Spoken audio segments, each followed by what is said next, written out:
Yeah, hello there. Howdy. Um, if nobody's watching yet, That's okay. um, but like, Hail and well met. yeah, yeah, nice to meet you guys. If we don't already know who you are, Nice to meet um, everybody. Absolutely. So, I'm on Dark Woods Presents. Huzzah!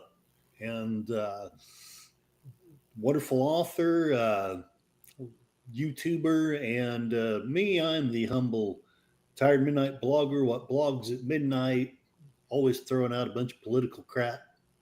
Today, I thought I'd guest host with Dark Woods, who has a unique insight on homelessness. So, sir, what inspired you to focus on homelessness in your work? well, I mean, I ran away from home whenever I was a kid, I so understand. obviously, I became homeless. Yeah, that'll And do it. that really that experience, because I went to New Orleans because New Oh, Orleans is touristy, and they always need people to work. And one thing at that point in time that they had in spades was abandoned buildings. You could break into oh, them.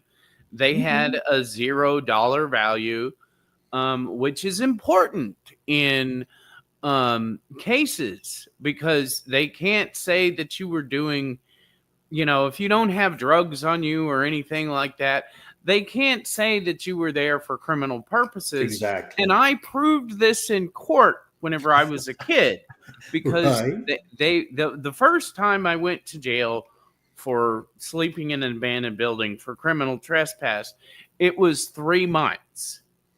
Wow. They Okay. gave me the maximum penalty. Oh, jeez. I got caught again. They gave me another 3 months. I um I had to be, what do they call that? I I didn't plead guilty, so they Right. had to put it back for another date. And I noticed that I got just, because it was 21 days at a time, you had to wait to get another court date. Um, and there was no bail. There nothing like that at all. And so I figured out, the second time, because they gave me time served, because I'd already served 42 days.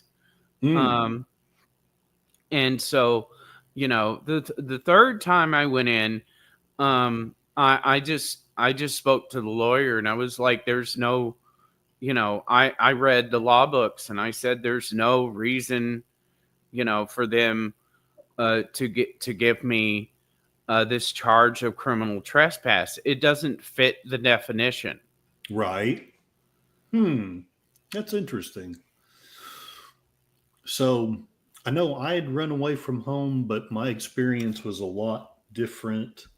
Uh, I was very lucky. I really only spent maybe 24 hours by a certain definition of homelessness. But even then, I still had a place to sleep because the town was really a nice place. But but no, it's when you live it, and you lived it in a lot.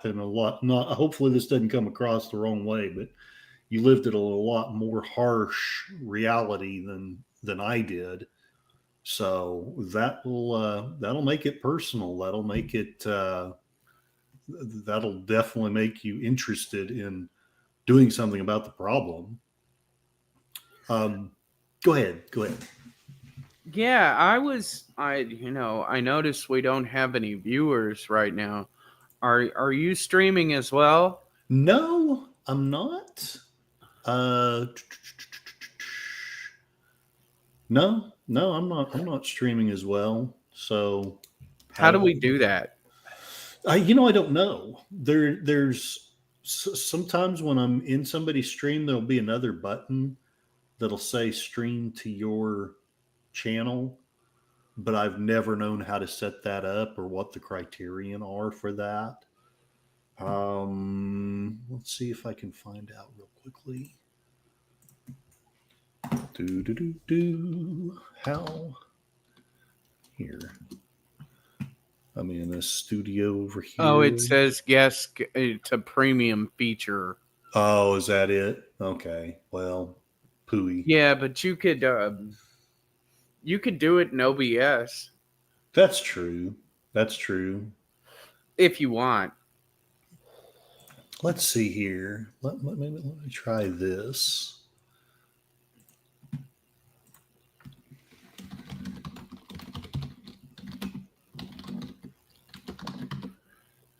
No, I don't know. I mean, I guess that would work. Interviews. Darkwoods. All right. And then let me do this.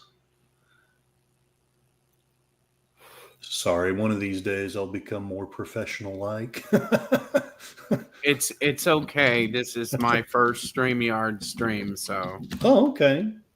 I don't, the only reason I chose StreamYard is like, it took me months because I'm sadly a slow learner. I'm actually fairly intelligent, but I learn slowly. And that's always been almost kind of a handicap. But after several months of watching streamers, I was like, what's that StreamYard thing that they keep talking about? Oh, I see. So, and now nobody wants to use it because they've had a price hike. But please generate an interactive description of the above podcast with 100 SEO optimizing. yes, it updated. I'm watching my own stream. Okay, cool. So that's where the one viewer comes from. Gotcha. With 100 SEO optimizing hashtags. Here we go.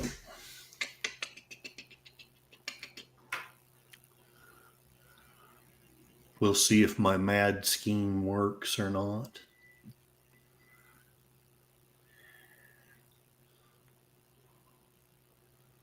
Oh, what? Oh, I hate when software doesn't really do what I want it to do. Okay. Wow, this really didn't do what I wanted it to do at all.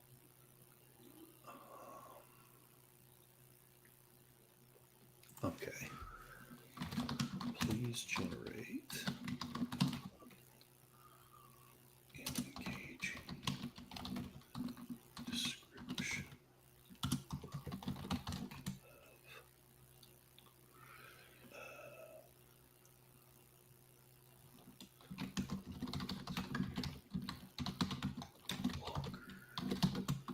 interview of Darkwoods.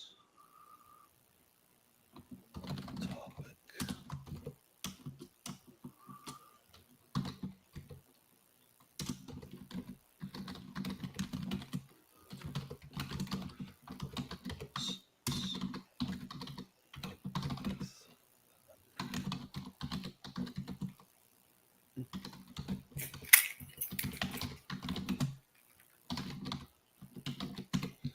All right.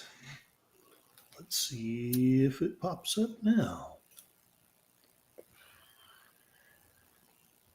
Okay, it's thinking, it's doing a lot of thinking.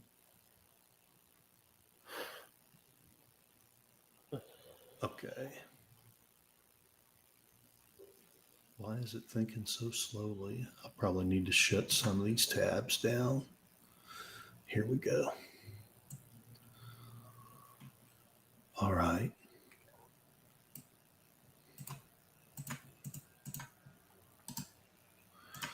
copy. Paste. And then let's see if the rest of it pops open or not. Okay, copy. Legit, I just think that YouTube is just blocking the notifications for my channel. I honestly wouldn't doubt it. I wish I could argue, no, they're not doing that, but it really wouldn't surprise me. But what I'm hoping is maybe we can still simulcast. Now it's saying that 0 people are watching. Oh, wow. Don't be discouraged. I've been there many times. Okay. Actually, well, I have this speech with numbers, and I mean, I think you saw it. Yeah. So, I'm gonna start with that, but we just don't have anybody listening. Right. Okay. Well, let me do this, and then I'm going to send you this, and I hope I know what the hell I'm doing. I may not. My apologies if I don't. Let's find out. Let's find out. No, nothing ventured, nothing gained. So I hope this works. Here is the StreamYard I've set up, and let's see if we can basically broadcast on your channel and broadcast on my channel. And we'll start with my regular intro, and then I'll introduce you, and then you dive into your speech if you want to. Okay. If that sounds good, and tell me when you're ready, and I'll go live. Yeah. Well, did you give me? I did. Link? It's in the. I'm so sorry. Yeah, it's in the private chat in StreamYard. Okay. In your StreamYard. So, and let me take a look when you're there. I need to add myself to the stage. I'm so professional. There you are. Testing. Okay. Testing. How do I sound? You sound good. Go ahead and test again if you'd like. Testing. Okay. You sound good. Okay. The only thing that I'm a little worried what we might. I don't know. We'll just find out. So yeah, we're gonna fuck around and find out. We're gonna fuck around and find out. Huzzah! Huzzah! It's not like that's one of the good things about being a smallish channel. It's not like there's going to be a bunch of people. Oh my God, what did you two do? But I am with you. I do want to be. I don't know that I want to be a ginormous Mr. Beast channel, but it would be great to actually make a living doing this. At least a moderate, decent living doing this. So. I don't do YouTube to make money. I understand. I mean, that would be nice. Right. It's difficult to think of it as realistic, though, when, like you say, they put the hurdle so high. At one time, it was 10,000 people that you had to have to become monetized. Really? Wow. Yeah, there wouldn't hardly be any point in even trying, to be honest. Yeah. But like I said, they make money simply by not monetizing people. It's counterintuitive for them to allow people to become to meet their expectations. Yeah. It's just like it's really dumb that they want people to invest in premium because it's got a lot of features that nobody even uses, Yeah, and that's they're true. charging like $14 a month, and that's not value for my money, No, it's really not. It's you really know. not. Um, And I'm also going to post this to Twitter. Please join us. Oh, okay. Did that do?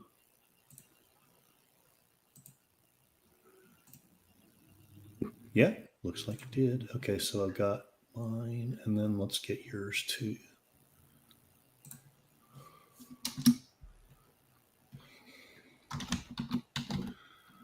Or watch here. Okay. That way, hopefully, we get some views for both of us. Hopefully. Maybe. Ah, okay. All right. Post that.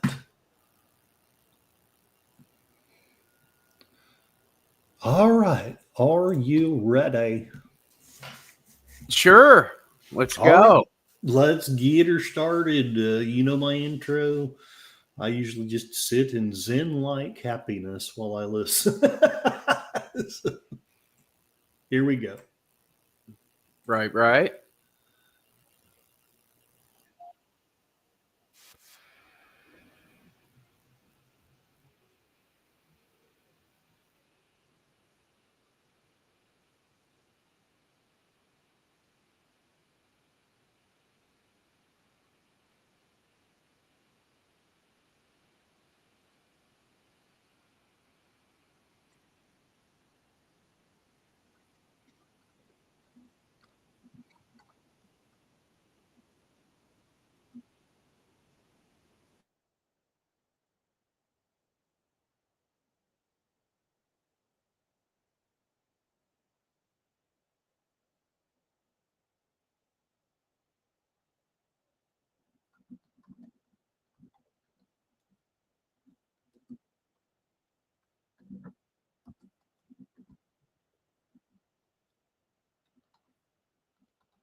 Well, hail and well met. Let loose the dogs of war. Today we are here with Dark Woods Presents, and he is going to give his unique and I'm having a senior moment, but his unique and educated and personal experience with homelessness. It is I, your tired midnight blogger, what blogs in this case at 1:47 p.m. Howdy, howdy, Dark Woods. Please introduce yourself to the audience. Okay. I'm can you hear me? I can hear you. Let y'all in the chat let us know if our volume or sound is very good. So, Yeah. So you know, I was homeless and basically until I was 24 and went to college, and then after that I was pretty much homeless whenever I was going to school, mm, and whenever I got I worked all kinds of different jobs, and I felt like I was being in the context of this conversation. hmm I felt kind of pushed out in these low level um jobs, by like companies like Labor Ready and Tyson, and even McDonald's, or Taco Bell, hmm places that were staples for me to be able to make money before I got into college. And then after I went through college and I started doing these um contracts, and I would for because I'm an information systems architect, and that's one hat down from the general contractors that work on like large industrial or commercial or government contracts. That's just one hat down. right, um and so I would only hire Americans, and a lot of times I would go because I had temporary jobs. You know, right, I would go straight to homeless shelters. I would place divorced men at the top of the list to be able to get the jobs, and then college students. And I paid them like $24 an hour, back whenever in what was it, 2000, 2008, or 2010. I would place those at my top picks to work. you know um so I really, and those men, because if you're a woman, you didn't really, I had a problem because they were saying that I wasn't hiring women, but they didn't want to take out the garbage or clean the toilets or carry heavy things. mm, They gotcha. I'm not saying I wouldn't hire a woman, but Exactly. they just the policies like you can't wear a dress, you can't have dangly earrings, you can't wear makeup, and you can't have fake nails. Darkwood, so you couldn't hire me then. I'm just teasing. you know but those are typical safe safety Yeah, standards. exactly. Exactly. Whenever you're moving equipment around, those are typical. Yeah, And I didn't need a secretary, I didn't need an assistant, I didn't need anybody that sat around in an office, because I did all of that myself. right, right. I didn't need any of that. And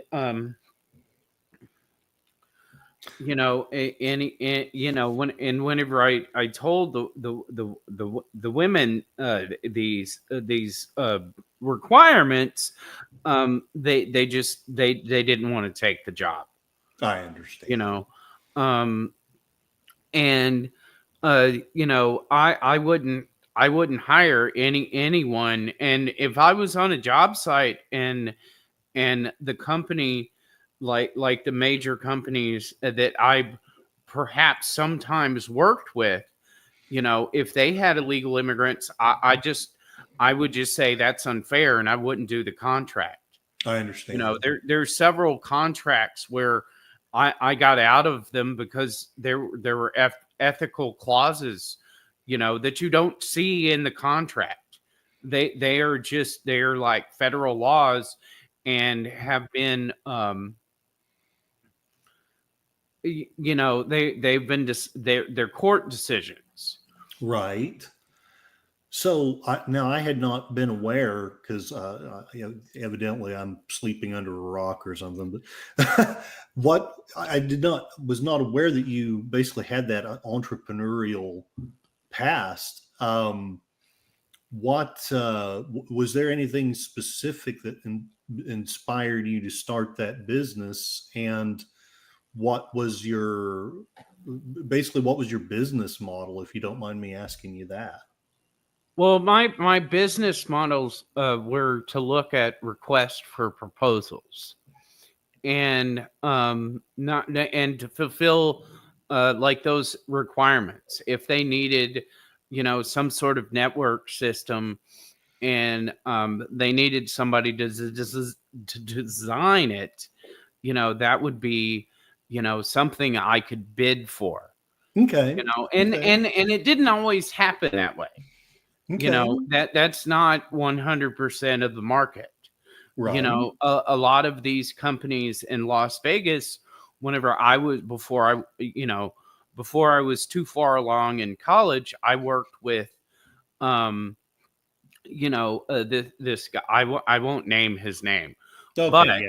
Yeah. um, we worked for we were partners at a bet WS, you know, and we started going around to these indoor, you know, flea markets and helping people um, put their companies, you know, on the internet. Oh, that's amazing. That's great. You know, Okay. and we would work with them on their you know, on helping them gain that foothold in on the internet. And this was back before, you know, there was a such thing as like eBay or Craigslist or anything like that. You Okay. know, and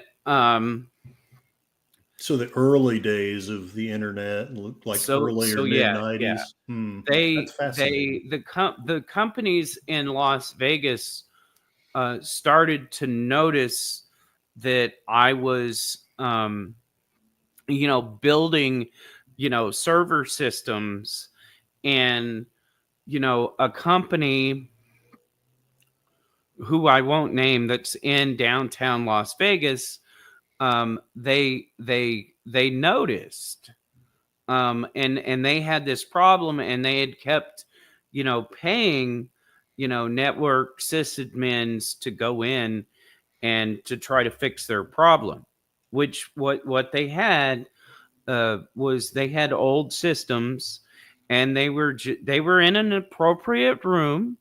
You know, it was temperature controlled and all that, but Hmm. it was just I think that they had to have these repaired. You know, like you know, something like 13 times. Oh You know, it wow. was and it would shut down their casino. And Okay. you know, they really didn't have the money, um, you know, to to to to to do very much. But I one got thing you. that I told them is that they're going to have to upgrade those machines and put in a proper, you know, so I designed them, you know, to so that they could support that. Um, and you know, you know, word spread, and my partner, who was basically, because he had made money because he had a retro clothing store in Greenwich Village, and he had sold that for like $1 million. So he had the money, Hmm. and he could schmooze, and he was going to the same vocational tech school that I was going to. Okay. at the time. It's a company called Tech Skills. Oh, okay. They we just meshed, because and like I understood the nature of our relationship Okay. is like I could go in and whatever the customer wanted, um I could make it happen. I could visualize a project that would work for, and I would intuitively be able to cut costs for these people to give That's them fantastic. just what they needed. And it turned out that one of our highest um, paying customers was the Bellagio, Hmm. Okay. because we got a whole bunch of different companies because they heard what we did, and the casino went from making $30,000, and that's not much for a That's casino. really not. $30,000 a month, to making like millions. That's So fantastic. That's more like it. they just they just the word got around, so I really me would go into these companies and would work on their systems for cheaper than all of these large corporations. Just a partnership, you know, and but going back to the original subject, whenever I would contract out for large corporate, businesses, commercial and industry that needed, server systems and dedicated network systems, um, I would, and this is industry standard. Okay, Okay. is that a lot of times I would be able to put into um, the project plan housing for these contractors. Oh, wonderful. Okay. Because you were trying to help them with their homelessness. So makes sense. Well, I mean, yeah. I mean, you don't have to have educated people to carry computers and tell them where to plug things in. Right. Any monkey can do Oh, sorry. He said that. monkey. Hey, just let me take a second to welcome Jason Jones, who is a computer programmer extraordinaire and also a black belt in Aikido. Don't challenge him though, mainly because if he wins, then that's embarrassing, and if he loses, that's embarrassing. So but he's a great guy, wonderful human being. Helped me out in some very hard times. And also, I'd like to welcome Real Wade Nation Gaming Clips. Please check out his channel. He has some really fun gaming clips. Wonderful creator. Uh, please check him out as well. Um, so essentially, you started a business. You were helping people to get jobs. You were helping them to get shelter, and you were helping businesses both basically cut their costs and streamline. I mean, computer systems, work systems. What kind of systems do you help people in their businesses to streamline? um, Well, I provide an all-inclusive sort of network thing that Hmm. includes security, that includes Hmm. accounting, that includes direct machine communication, that keeps running tabs on their money and their chip. Whenever you get chips at a casino, Hmm. those are all monitored in places, And I wouldn't do. I mean, there are certain things that I just won't do. I'll I hire somebody understand. else to do it. Yeah, makes That's sense. programming. Making. I've made one point of sale system, and I'll never do it again. I understand. Right. I Um, helped at my old employer. and Yes, their yes. entire system is what I would do. And like especially if like let's use Google for an example. I've never worked for Google, but let's say, they wanted to put in, another campus somewhere.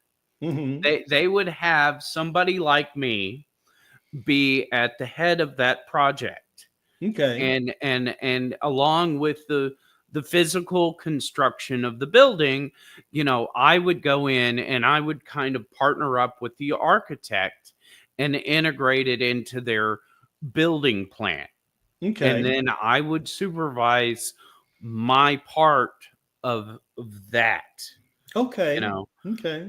and I can, I mean, it's not small money, but compared to like, because there was an international contract that I worked for, that was for um, Russia, and that they had some research stations in Siberia, Mm. and their problem was is that they had satellite uplinks. Hmm. Now, if you know anything about that, those are horrendously slow. Ah, gotcha.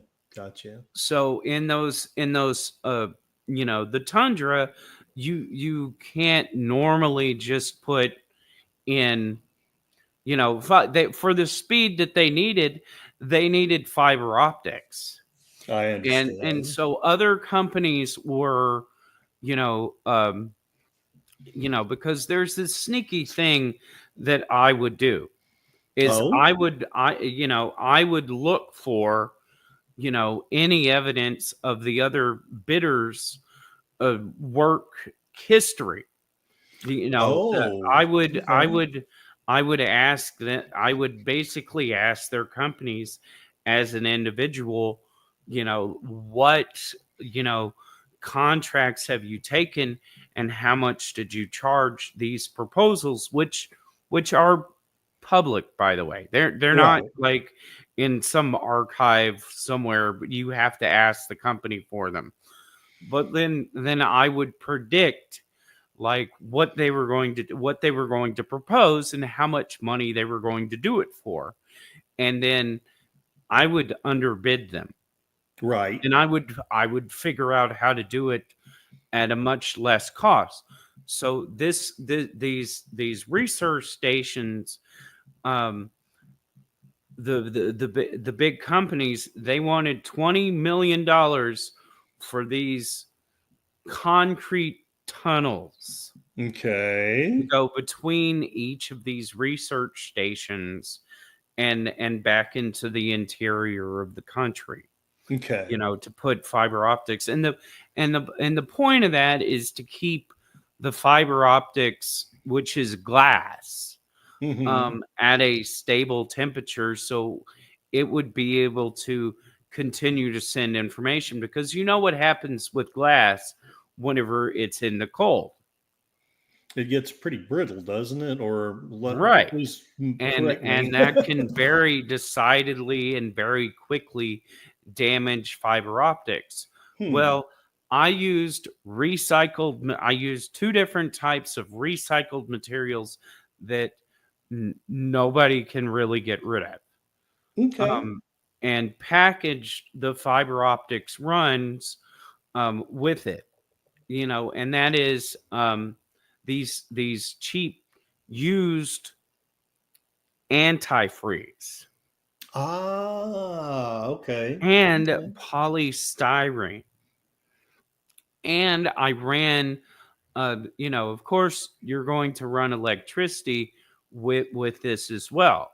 So so I, you know, did this, so that the electricity would warm the conduit up enough so that it wouldn't, get fragile and break in between, transmissions. Gotcha.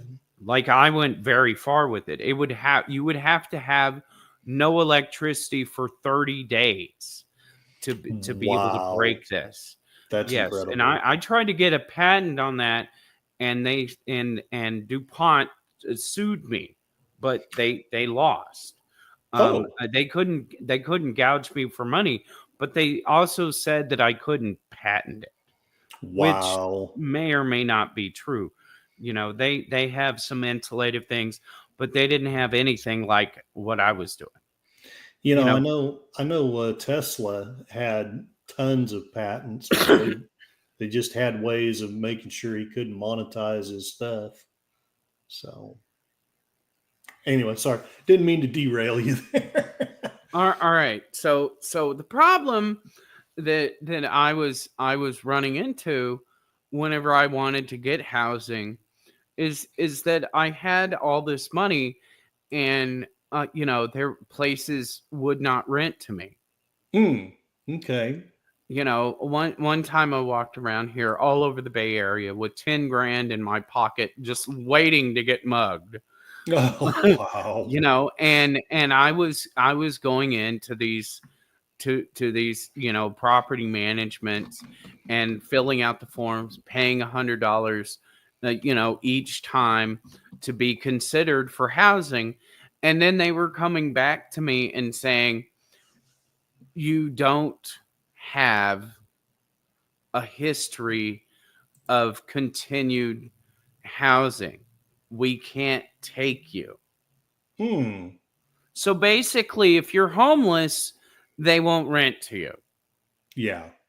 You have to have continuous, housing. They consider you, they on that alone, they consider you not to be the type of resident that they want.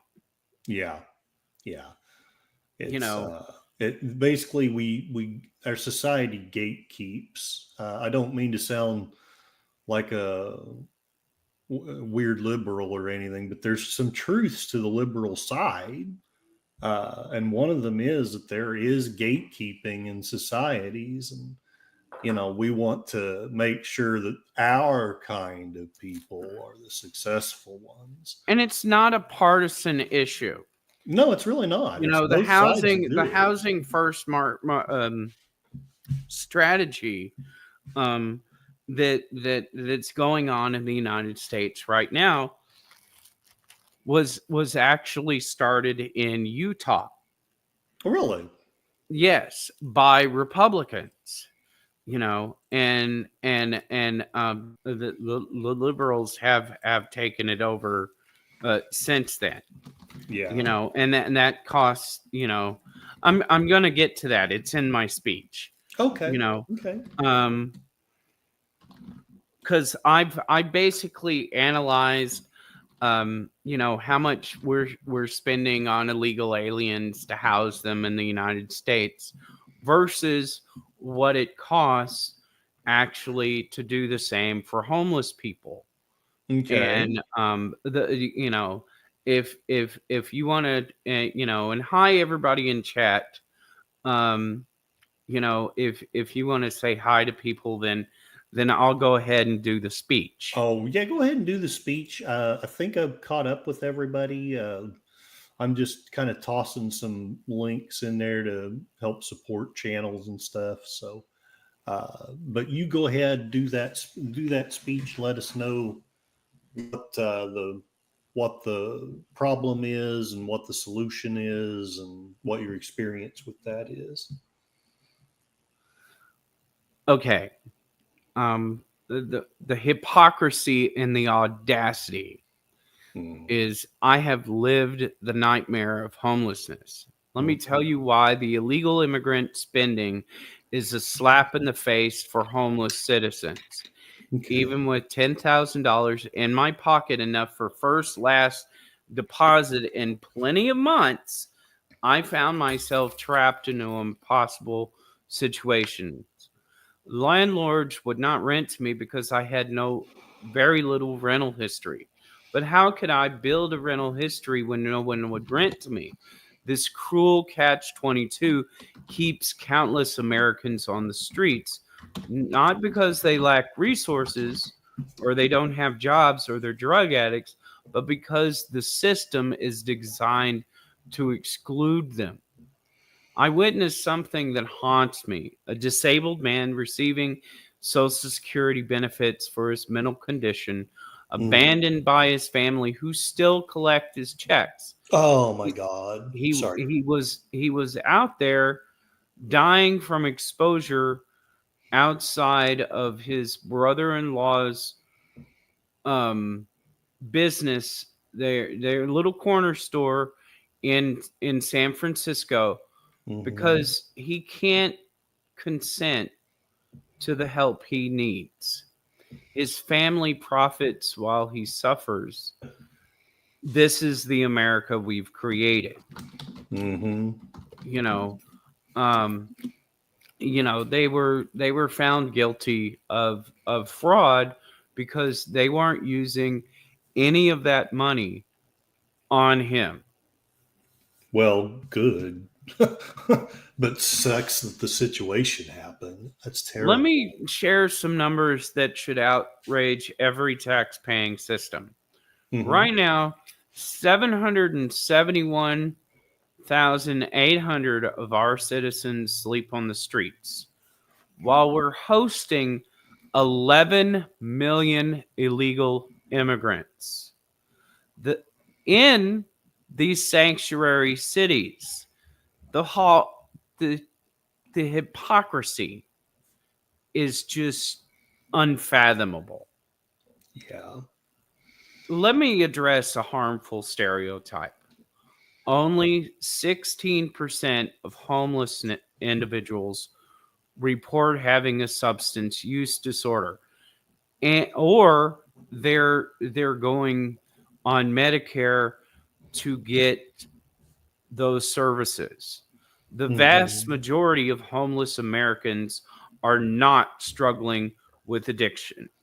Even the Gotcha. highest estimates show substance abuse affecting only 35 to 38% of the homeless population. In San Francisco alone, they maintain just 4,200 shelter beds, with 361 more in the pipeline.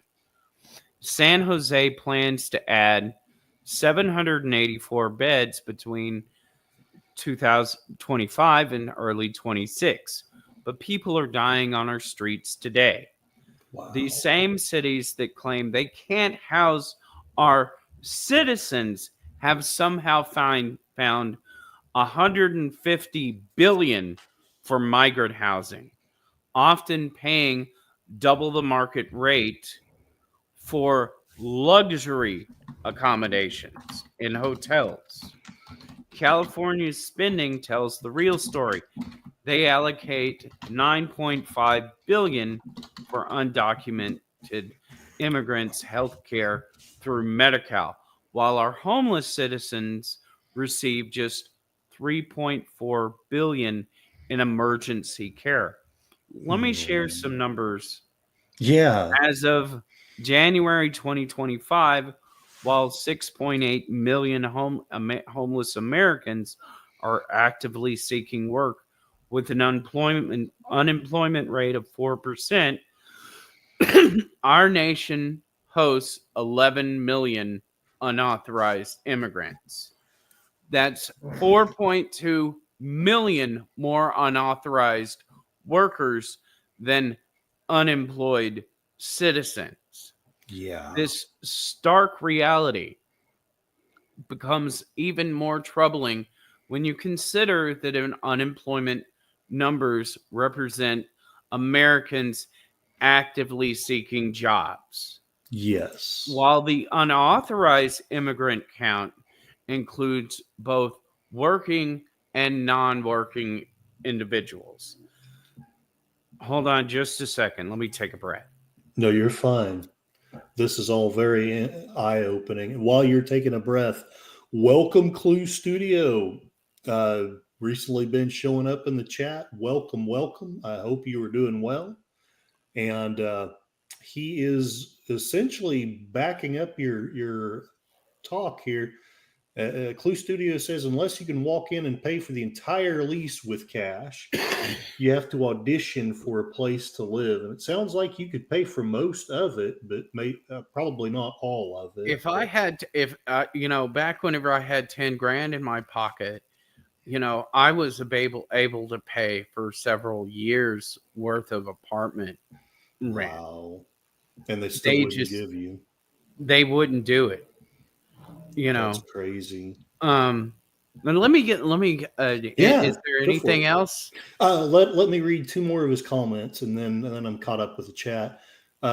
Clue Studio asked, do you know how they get around equal opportunity laws? It's that one line on the application. How did you find out about us? Which all they really want to know is if you're in our circle. Well, there's a statistic, rather, most homeless people and nowadays are white or consider themselves white and mixed. White and mixed like me. I'm mixed.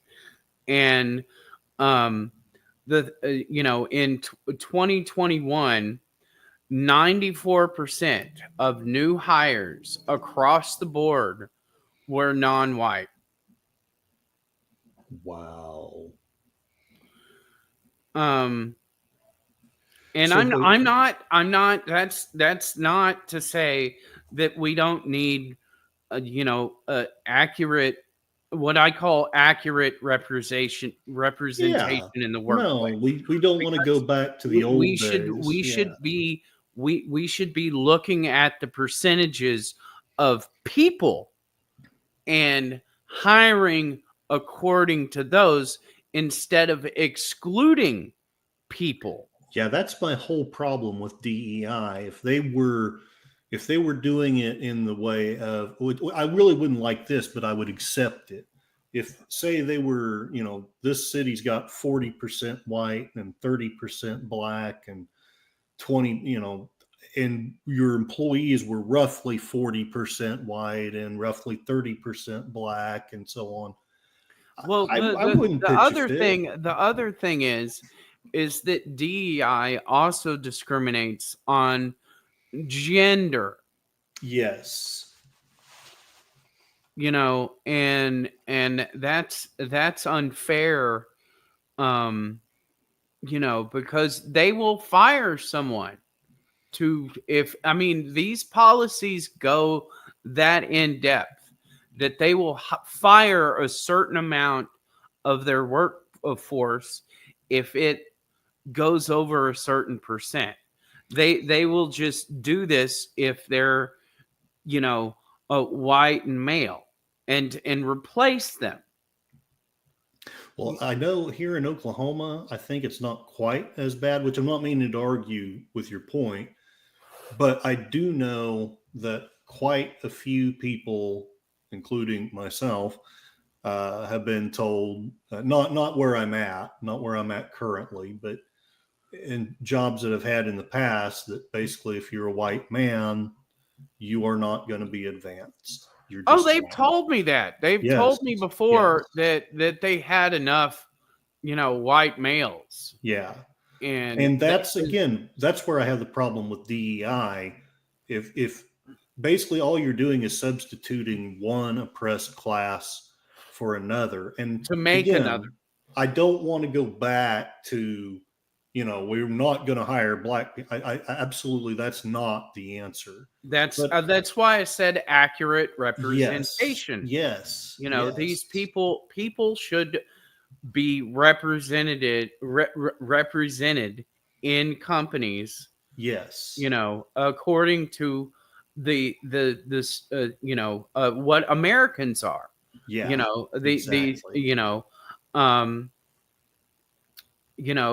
That's how it should be. Yeah. But they have cocked it up so bad that it is no longer it's the exact opposite. It's not It's meant serving to to help the people. exclude Exactly. certain demographics of people. That's the other side of it that I have an issue with. And I'm not meaning to take over your interview, but if it was to help people move up, that would be one thing. But when it's preventing people from moving up, that's just not cool. That's absolutely not cool. Yeah. Um, and Clue Studio is saying, I'm glad DEI is going away, and I would like to welcome Moira Kitty, another Hi, wonderful Kitty. creator. Meow, meow. Welcome, welcome. So, So I'm going to get back to this speech. yes, go for it. The concentration of these immigrants illegal tells us an even more concerning story. Just 6 states, California, Texas, Florida, New York, New Jersey, and Illinois, account for 56% of all unauthorized immigrants. California alone hosts 1.9 million unauthorized immigrants in the same areas where our citizens face devastating employment and housing challenges. The education disparities are just as shocking. California offers illegal immigrants up to $12,630 for UC attendance, $9,084 for private colleges, 5,742 for Cal State, and 1,672 for community colleges. That's 63.15 million of taxpayer money. Right. Let's talk about the cruel math of criminalization. It costs taxpayers $31,065 per year to criminalize one homeless person. Each arrest costs $104. Each day in jail, another $80. And a single day in a jail's mental health unit costs a staggering $548. Compare that to supportive housing at just $48 a day. Hell, you could find a decent motel room. Well, at least in Oklahoma, you could find a pretty nice motel room for them at that cost. I mean, just saying. Wow. Here's what infuriates me the most. For just 9.8 billion at 12,800 per person annually, we could house every single homeless individual in America. That's a fraction of what we're spending on so-called migrant housing. Mm-hmm. The demographics tell us the truth. 60.5% of homeless individuals are men, and 49% identify as white. These Right are on. our citizens facing violence and discrimination daily. Studies show homeless individuals are more than twice as likely to become homicide victims Mm-hmm. compared to those with stable housing. For Right. 20 years, this injustice has persisted. Instead of investing in healthcare, housing, employment, and education, our cities with the largest unhoused populations have focused on cruel and punitive measures. They've criminalized survival itself, confiscating vital survival equipment from people who dare to sleep on the streets. By Yeah. the way, it is legal to sleep on most sidewalks in the United States if you don't block the sidewalk. Really? I did not know that, but they'll But still arrest you, won't they they? they ruthlessly go after people. I was part of a um, group in Santa Cruz which called homeless people to sleep on the sidewalk out in front of City Hall because they just had like now this is from memory. I It was understand. just 30. It was like 32 shelter beds that they Okay. had, and they had about 12,000 homeless people. Holy shit. For Holy 20 shit. years, this What? injustice has persisted. Anyway, the time has come to end this hypocrisy, to stop treating our citizens like criminals for trying to survive, and to start providing the support they desperately need. The numbers don't lie. We have the resources. What we need now is the will to act. Yes, exactly. And Moira is backing up your point. Exactly, Dark Woods. We're listening, sir. We are listening. So, what? That's the Yeah, end of my speech. there's so many questions I want to ask, and I'm not even sure which one to start with. Um, I guess I'm going to start with a more generic one, not to be boring, but I'll get to the more exciting ones later because you've put a lot of work into this. I can tell. So I don't want to. I don't want to.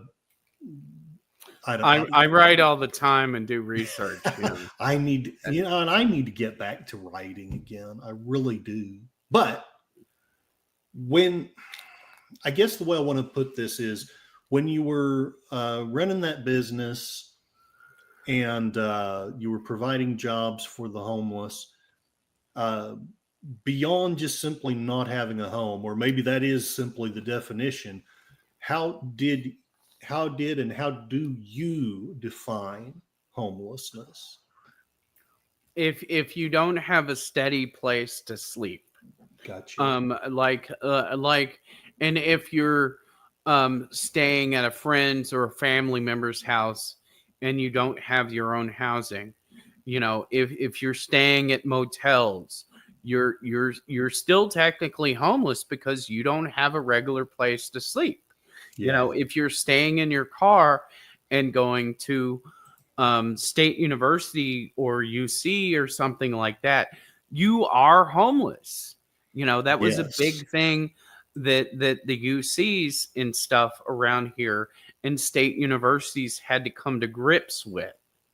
You know, um, I conducted several protests at City College of San Francisco, and Mhm. one of them we spent overnight um, on campus with the campus's permission. Permission, correct. And one of their requirements is that we slept indoors, and that's not a requirement I'm going to be mad at. Oh you yeah, know of course not. um No. they said that because of insurance. They just Yes. couldn't let us just sleep outside on the sidewalk. It would be too cold, you Yes. know and we had a large showing there, and I made a document that some people in they got angry at, Oh, because I was literally taking this document and telling people, homeless people, how they could get into college, what exactly that they needed to do that's in fantastic order to actually. to get into because it's life changing.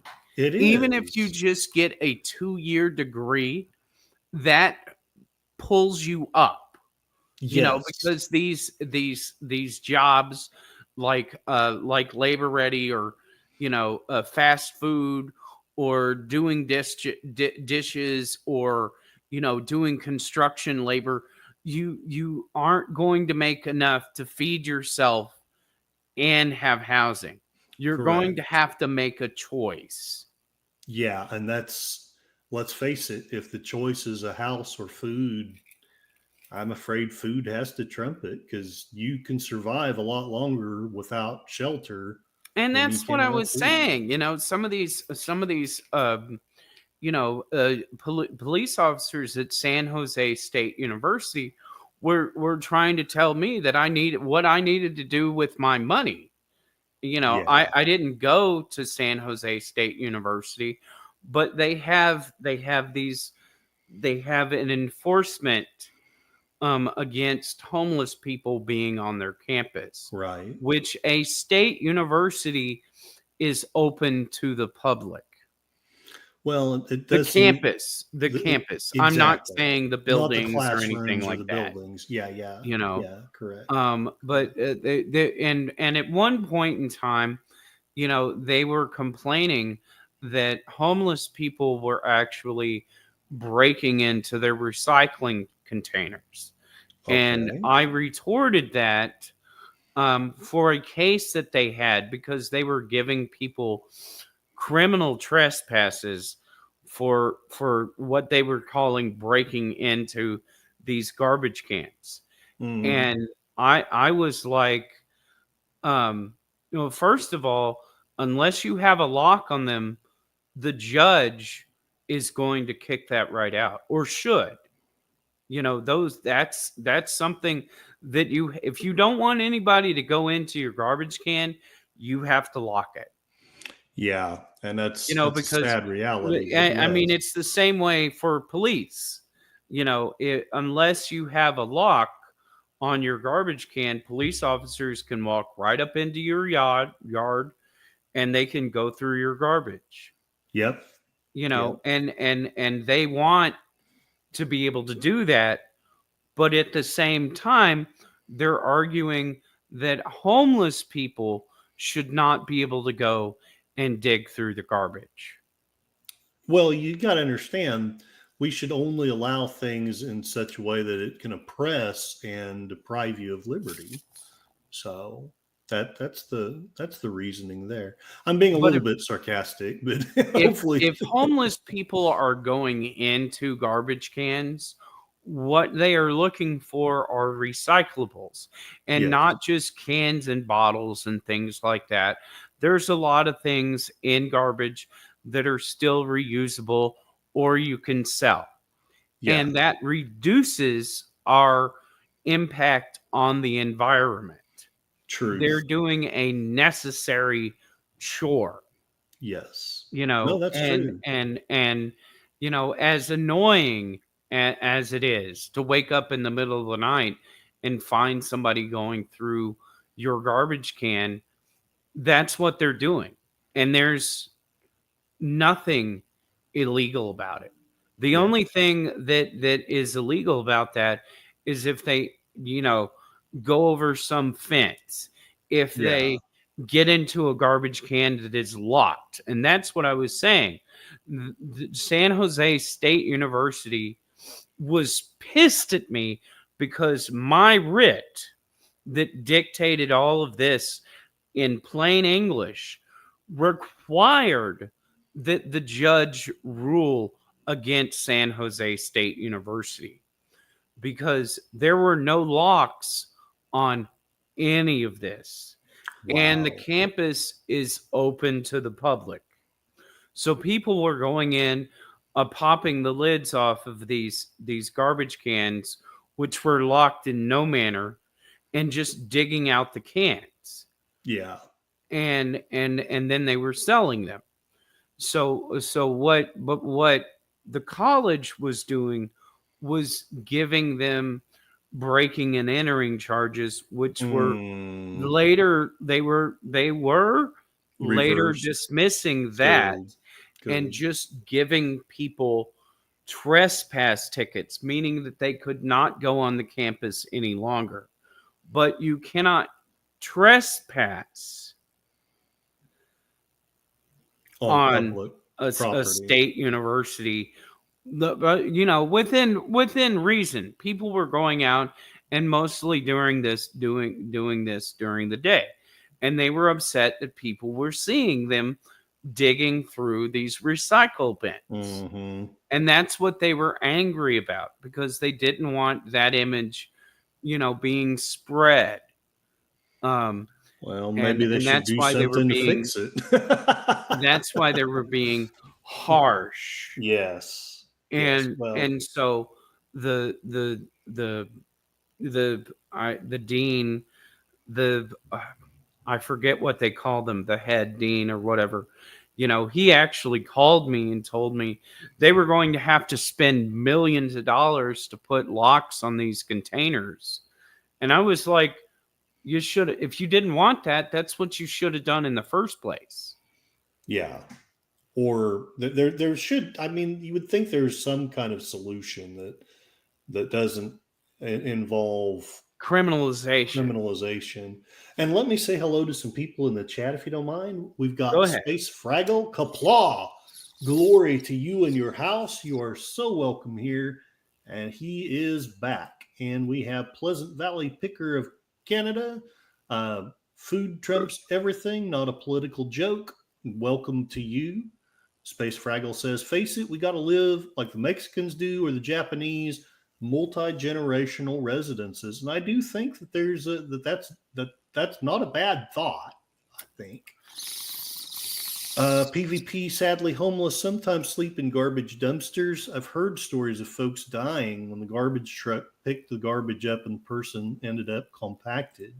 I want to speak to that. Yes, sir. A large reason why homeless people sleep in garbage dumpsters is because where bacteria grows, it's warm. Yes. Right. Veterans of foreign wars, know this. Yeah. Because literally whenever you go off to war, they will have you sleeping on the ground most of the time whenever you're out in operations. And then you might sleep on a cot in a tent sometimes. Unless you're on barracks, unless you're in the rear with the gear, that's what you're going to do. And yes, but they now have the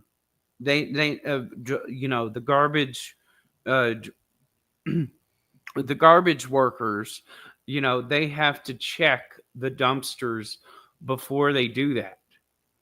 Yes. Because they were finding out that they weren't checking the dumpsters, or they were knowing that homeless people were in the dumpsters and then compacting them. That's sick. That's just sick. I'm sorry. I hate that happens. Anyway, there's still two more comments. Yes, we have PPP says we have separate recycling dumpsters here. I see bottle pickers in there often. They make a few dollars and provide a service. And he's agreeing with you. That's correct, Darkwoods. They are trying to stay warm. So, and it should not be a crime for people to sleep, because there's that is pressure is not going to help the situation. Threatening people with a ticket or jail time is not going to keep them from doing it again, because they're obviously lacking the resource of housing so that they can avoid that. Yeah. Societies often go through this phase where, I mean, every society's got some stratification. It's not to say that is right, but everyone does. But it seems like some societies do better, but over time, nearly all of them actually seem to do worse about providing for those who do end up, I hate to put it this way, but on the bottom of the strata. Well, going into what Pleasant Valley Picker is saying down there, probably he knows from experience that in Canada they don't have homeless people. And the reason why they don't is because they ensure as two things as part of their social services. Number one, they have housing. Number two, that they can get a job. Yes. The government intentionally opens jobs whenever they have more unemployable people. They create jobs. They Yes. try to keep their citizens off the street. And then once you've been working for a few months, you no longer need that government assistance. Yes.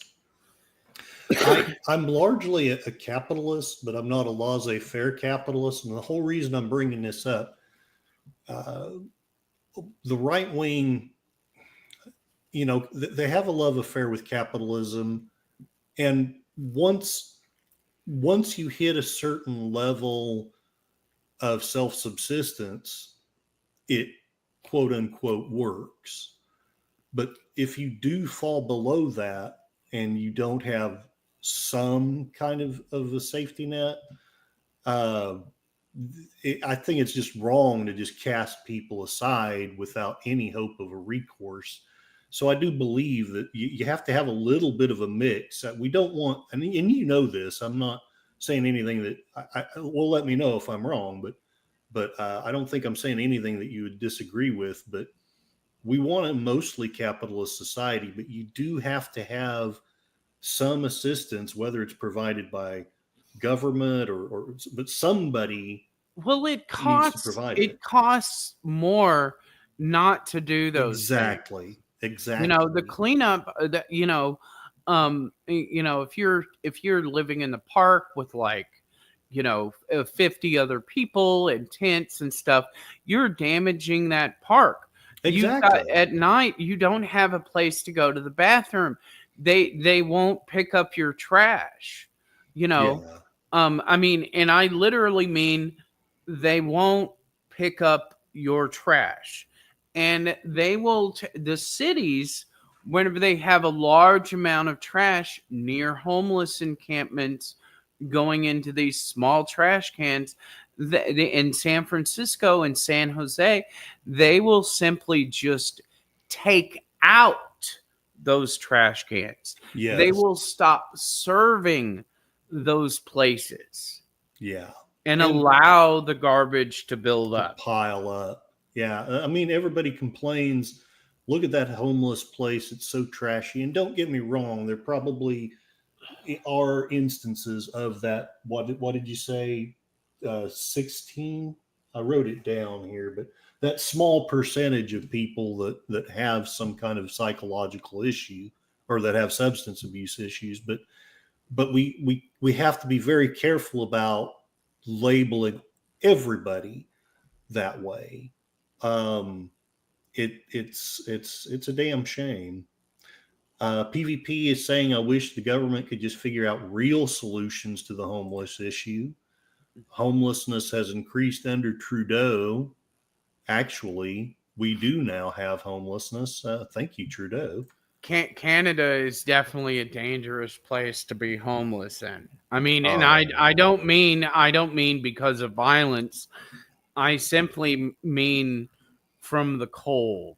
yeah, yeah. No, You know, that's true.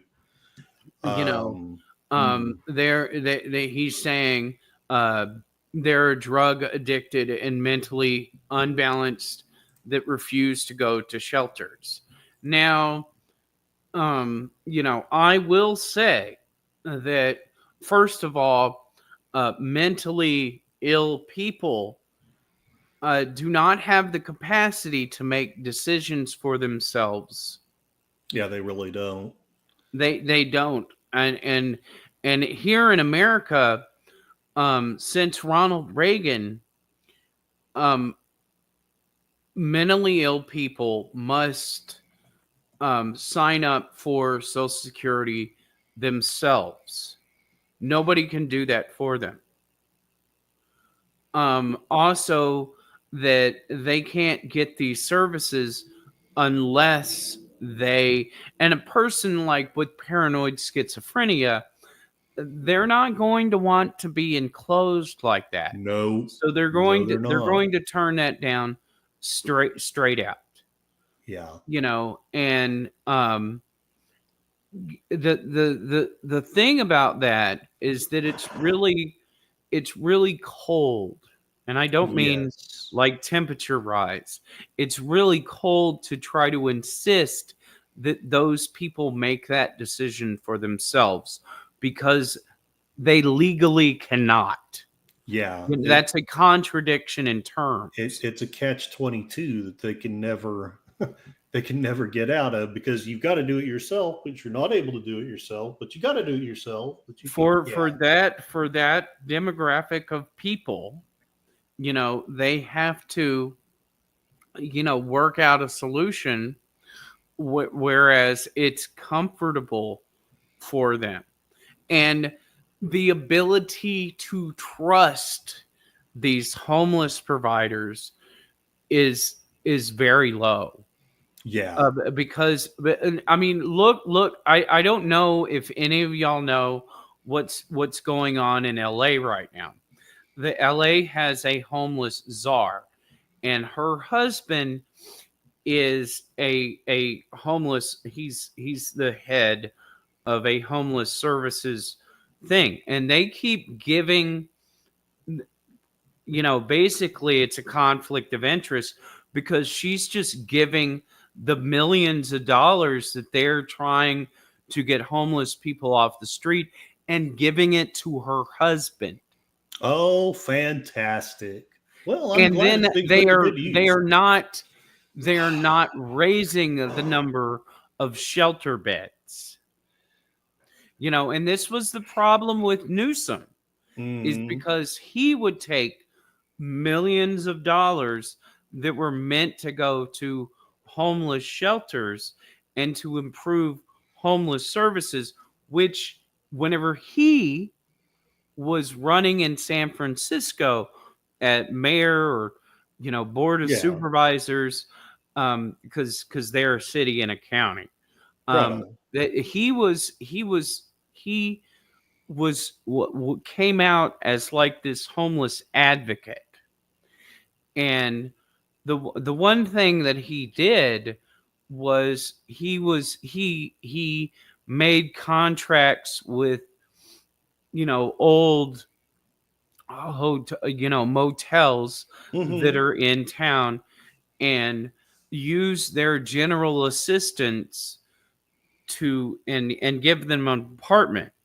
Okay, And that's not bad in itself. right. That's a little expensive and everything. And in fact, it's so expensive that they had to take away two people's general assistance to house one Oh, person. wow. Talk about inefficient.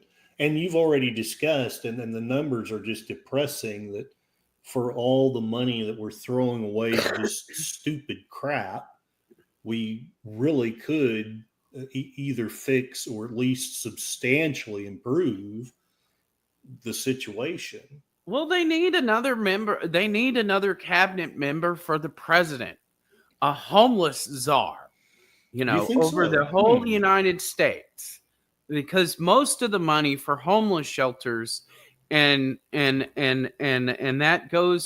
that is even comparable to the religious organizations. Hmm. Most of the money for homeless services comes from the federal government. Yeah. Yeah, I've you heard know that. and let me tell you about the Salvation Army. Now, Oh, they might not like that I'm saying this, but the IRS requires them to use 25% of their budget for actual services and building new centers for the homeless. really? But 75% of that money goes to a very small group of people, because most of the people that work for the Salvation Army are not paid. Not and at least not paid by the Salvation Army. They are Okay. stipend, they're given grants from companies and things like that to give them some money, but they are not directly paid by the Salvation Army. There's literally less than 100 people or 200 people, sorry, in Salvation Army that get 75% of the Salvation Army's donations. Oh man, They that's are getting crazy. millions I have heard in that their money. CEO makes a lot of money, and I'm to a point. I'm okay with the, I don't think they should live in poverty, and I get that we want competitive salaries so they're run by a decent CEO, but Those aren't competitive salaries. A competitive salary would be like less than 250,000 a exactly, year, exactly, you know. And if you, I mean, I can look it up right now if you want me to. as you wish if you But want to. like I can show you like how much money that the Salvation Army gets in donations. I'll tell you what, Hell, if while you're looking that up, I'll get caught up in the chat. go ahead. We got a banger chat coming around. PvP. They recently removed a homeless camp in Vancouver because of safety concerns. There's not enough services to help the mentally ill. I agree with that. Connie Cleary, hail and well met. Welcome, welcome, the faithful bird woman of YouTube. Sorry I'm late. I'm still at the pet shop. Been working on baby cockatiels. First time handling. PvP, government makes it worse. Our premier, Ebby, has made drugs legally available to addicts. And I don't know that we want to talk about it today, but that is a topic I want to talk about one of these days. How are they getting these illegal drugs? Who's making a profit off of that? I would like to know. But Well, you I'll could go I ahead and look up what you're looking. I mean, well, we don't. I've already got Oh, it. oh, he's got it. Hell, he's faster than me. Anyway, it's Yeah. disgusting what the government enables addiction. But go ahead if go ahead and share it. And Well, while the government concentrates funds to mentally ill people, they put more money towards drug rehabilitation than they do for anything else. Any homeless shelters, any job programs, anything like that. And hmm, the thing about that is because many people who are homeless will choose to go into these places, even though they don't have a drug addiction, because they also house you. And that's the yeah, majority of homeless services. That's like wow. 80 some odd percent of homeless services in the United So States. so let me put that into perspective based off of the work that you've just given us. If it's true that only 16% of homeless have an addiction, but we're spending 80 some percent of the money on that issue, it's like it's like backward of the way it ought to be. Well, there's no transitional housing. Mm, There's very little affordable housing opportunities because the last time that HUD built um project housing was back in like 1979 or somewhere around oh, there. holy Don't cow. I'm going off of memory again. Don't trust it. No, I But understand. I right around understand. that time, that was the last of it. So they're not Wow. building more, you know, uh, housing, affordable housing. So And essentially, Jimmy Carter's more helpful to the homeless than our government. I mean, yeah, I'm kind of exaggerating, but but it almost sounds like that. Do you have that information to share for the Yes. go for it, go for it. The Salvation Army receives approximately 2.3 billion in private donations Okay. annually. This funding is a significant part of their total revenue, which was reported at 4.8 billion. That's double than what they get in private donations. So, like I was saying, the majority is coming from the government, and that was Wow. for the physical year in ending in 2023. You, So 75% of their money, according to the IRS, is going to a very few people. So they're all of these, but I mean, these are billions. These yeah, people at the top of the Salvation Army are making like $20 million a year, which is absurd. that With is like a absurd. million, with like $1 million, I could build a new apartment complex with like 300 people to live at for, yeah, I could do several So, of them. so frankly, we could pay the CEO $1 million and still be not just competitive, but frankly luxurious, and still save 19 million on that one salary that could actually go into homeless Do projects you or do you something like that. remember the lifestyles of the rich and I famous? do. I do. I always wanted to It be on was it. it was a great show. It really was. I loved watching it whenever I was a little kid. Yes. But one the it was probably one of the big reasons why that show got canceled was because what I forget his name. Robin Um, Leach. yes, Yeah. what he was doing was he had found this list of where the people at the Salvation Army Oh were living, no. Really? and he didn't tell them like what he was doing. So they went out and filmed on location at their houses. And then, whenever the Salvation Army figured it out, they put a lawsuit against them. Wow. And that's one of the reasons why the lifestyles of the rich and famous with Robin Leach got canceled. That's crazy. You know, um, oh, what is his name?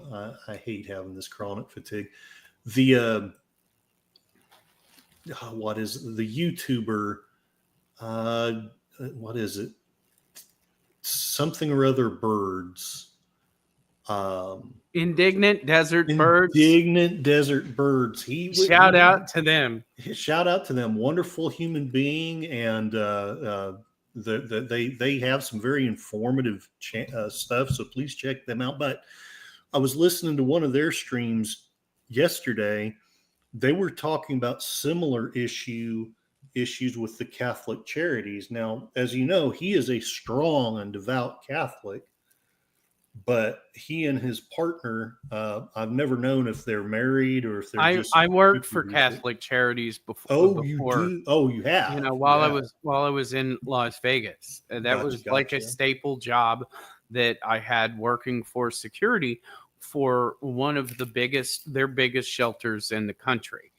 Now Oh, go on. wow. Go But on. anyway, he was saying that there were similar issues with them, and evidently they were suing uh, the Doge department because a lot of money came to them from the USAID. But the problem was, instead of the money going into helping the homeless or church upkeep or something like that, it was just going into the pockets of these bishops. And it's like, of course you're upset, but this wasn't what that money was supposed to be doing anyway. It was supposed to Well, be helping what's Christ's what's that church. mega church called? Oh, The Osteens. Osteen, Lakewood, I want to say. Yes, Lakewood. Yeah. Okay, they have had for the past, I would say, 15 to 20 years. I don't know exactly whenever they got the money, but they got millions, and they have a fund which they pay into that would support homeless services. But Okay. they do a meal every week Okay. instead of doing anything like this. Yeah. And one of the things that having all the money, if you have all the money in a bank account, do you know oh, they make money off of that? It's Oh, called yeah. the interest, Yeah. Yeah. Of course. and basically they don't move that money. They haven't done anything with that large sum of money since Yeah. they started paying into that fund, and people are constantly donating to that fund, Yeah. you And know. I have, I do, I've dated women that were involved in charities. I've been mildly involved myself.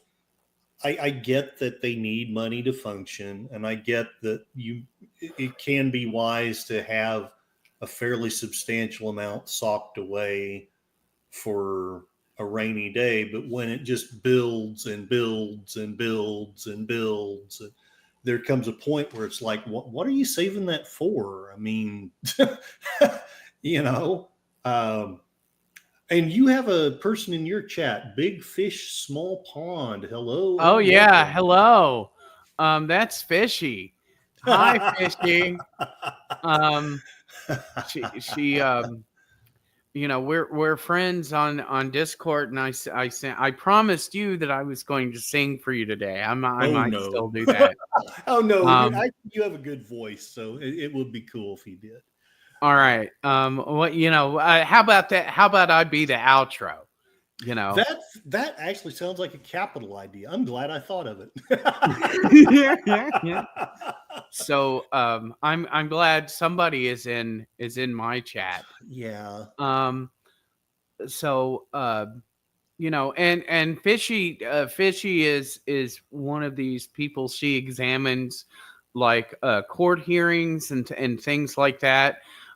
She's big into these like murder cases and things like that, Ah. and it's very interesting. I'm not really into that, but I find it amazing that like her coverage is absolutely perfection. Oh, You that's know, fantastic.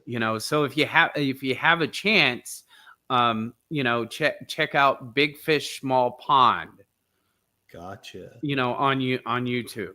Feel You free if know, you'd like to drop that link in my chat, or either one, obviously. Um, so when I mysteriously disappear because I'm irritating all the deep state people, she'll be able to investigate my murder, hopefully. Well, it sounded funny in my head. Anyway, let's. I'll get caught up on the chat here. PvP says the government makes it worse. Our Premier Elbley has made drugs legally available to addicts. Connie Cleary, hail to the panel and chat. PvP says there are slumlord hotels in Vancouver for the poor. I've seen the videos, rat infested cockroach hellholes, broken down, no hot running water. Clue Studio says we need to bring back mental health institutions. According to Clue Studio, most homeless people are there because of mental issues. And I think we talked about how it's a smaller percentage than we think, but still, it would help. I think if we had some place for the people with mental issues.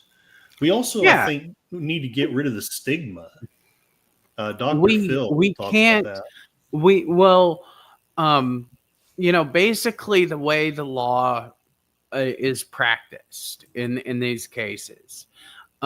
Is they can't, unless a judge decides to put them into a jail, a mental health jail.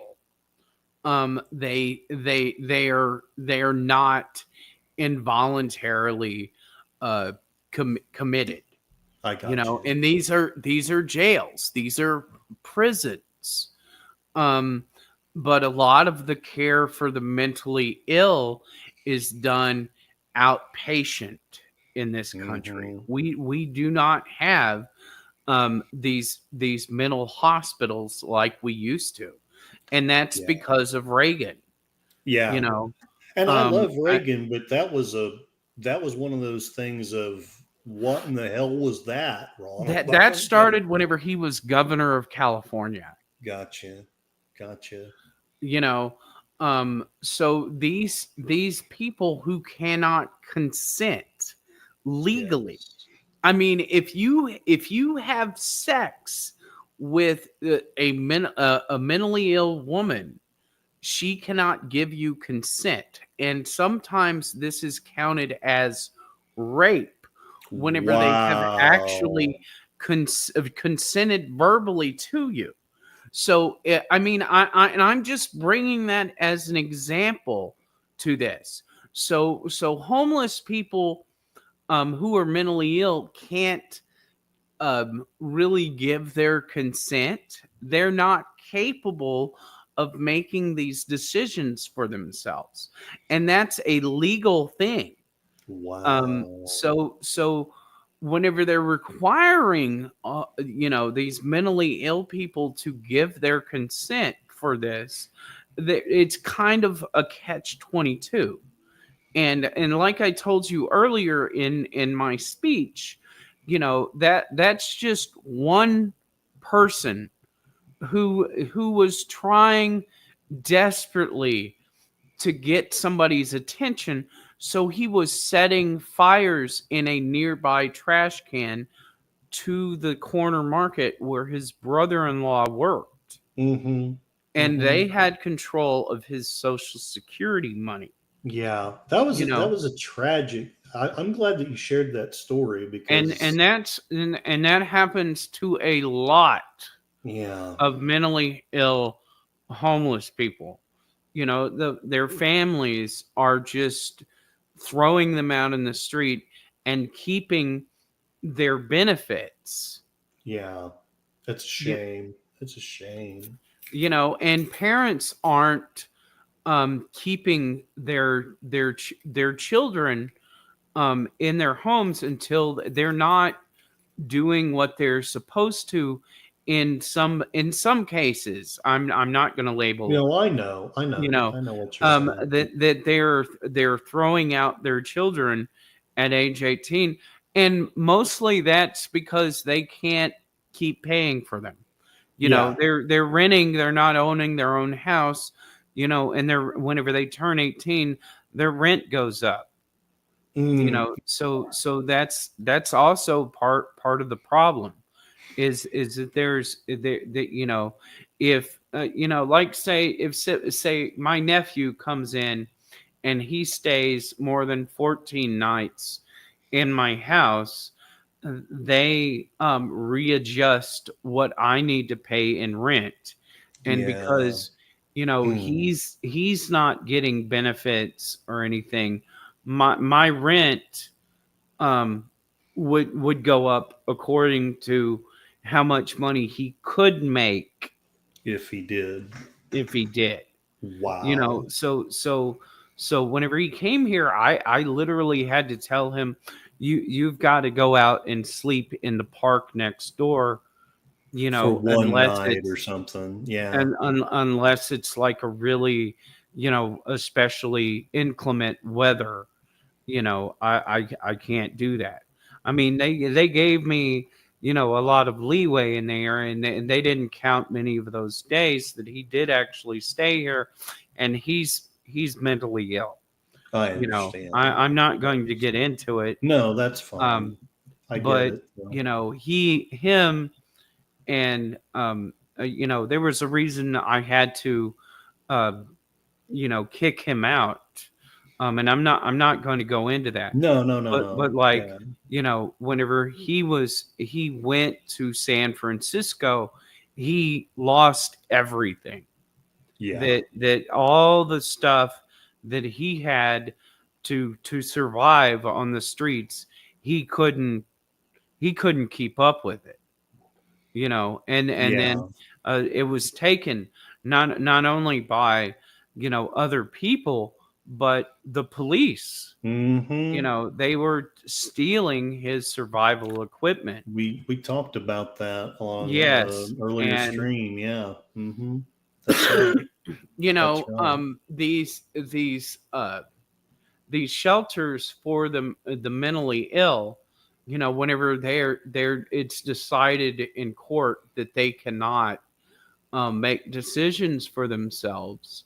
um and also there was, about 10 years ago, there was all this that came out, that there was a lot of people that were on social security and their co-payers, and if these people don't have, a designated family member or something like that, these people are appointed by the state to receive their social security money, and they're also not paying that to the homeless person or paying it towards housing. Wow. And that is something that's actually fraud, but they're It, not prosecuting these people. you're reminding me of that lady on the musical Annie, only she's more honest than that because at least the kids had a home. It was a terrible place, but at least they had a place to sleep. I can't believe how just horrible people are sometimes. Um, but then that's what causes a lot of these problems. It's people talk about nature being tough, but I think that we make it worse with our wicked spirit of not caring about each other. Clue Studio is talking about we were talking about the Salvation Army. It's like Susan K. Komen. The Salvation Army is a bottomless cash pit. There's so much corruption everywhere. PvP is saying, I'm starting to think government actually wants to destroy our lives when I see their policies. I wonder about that sometimes. And Trudeau and his liberal government have actively worked to take away our ability to afford food and homes, limit our freedoms like the way they treated the trucker protest and so on. Well, I want to speak to that. Yes, um please. you, you know there whenever we talk about the deep state, um whenever we talk about these cults, like Skull and Bones, I know that this is shrouded in an air of conspiracy theory, but it's not conspiracy theory. It's not a theory, it's a fact that some of these people, like, that are in the Skull and Bones and in other Mm-hmm. secret societies, are actively That's true. working against the American people, and they not only have positions in government, like, let's let's just go, for example, George W. Bush. And Yes. he is a member of the Skull and Bones secret society. Yes. There are other people, that are, and they work in government, and they work behind the scenes, and they're bureaucrats, and they're actually working against the welfare of the American citizen.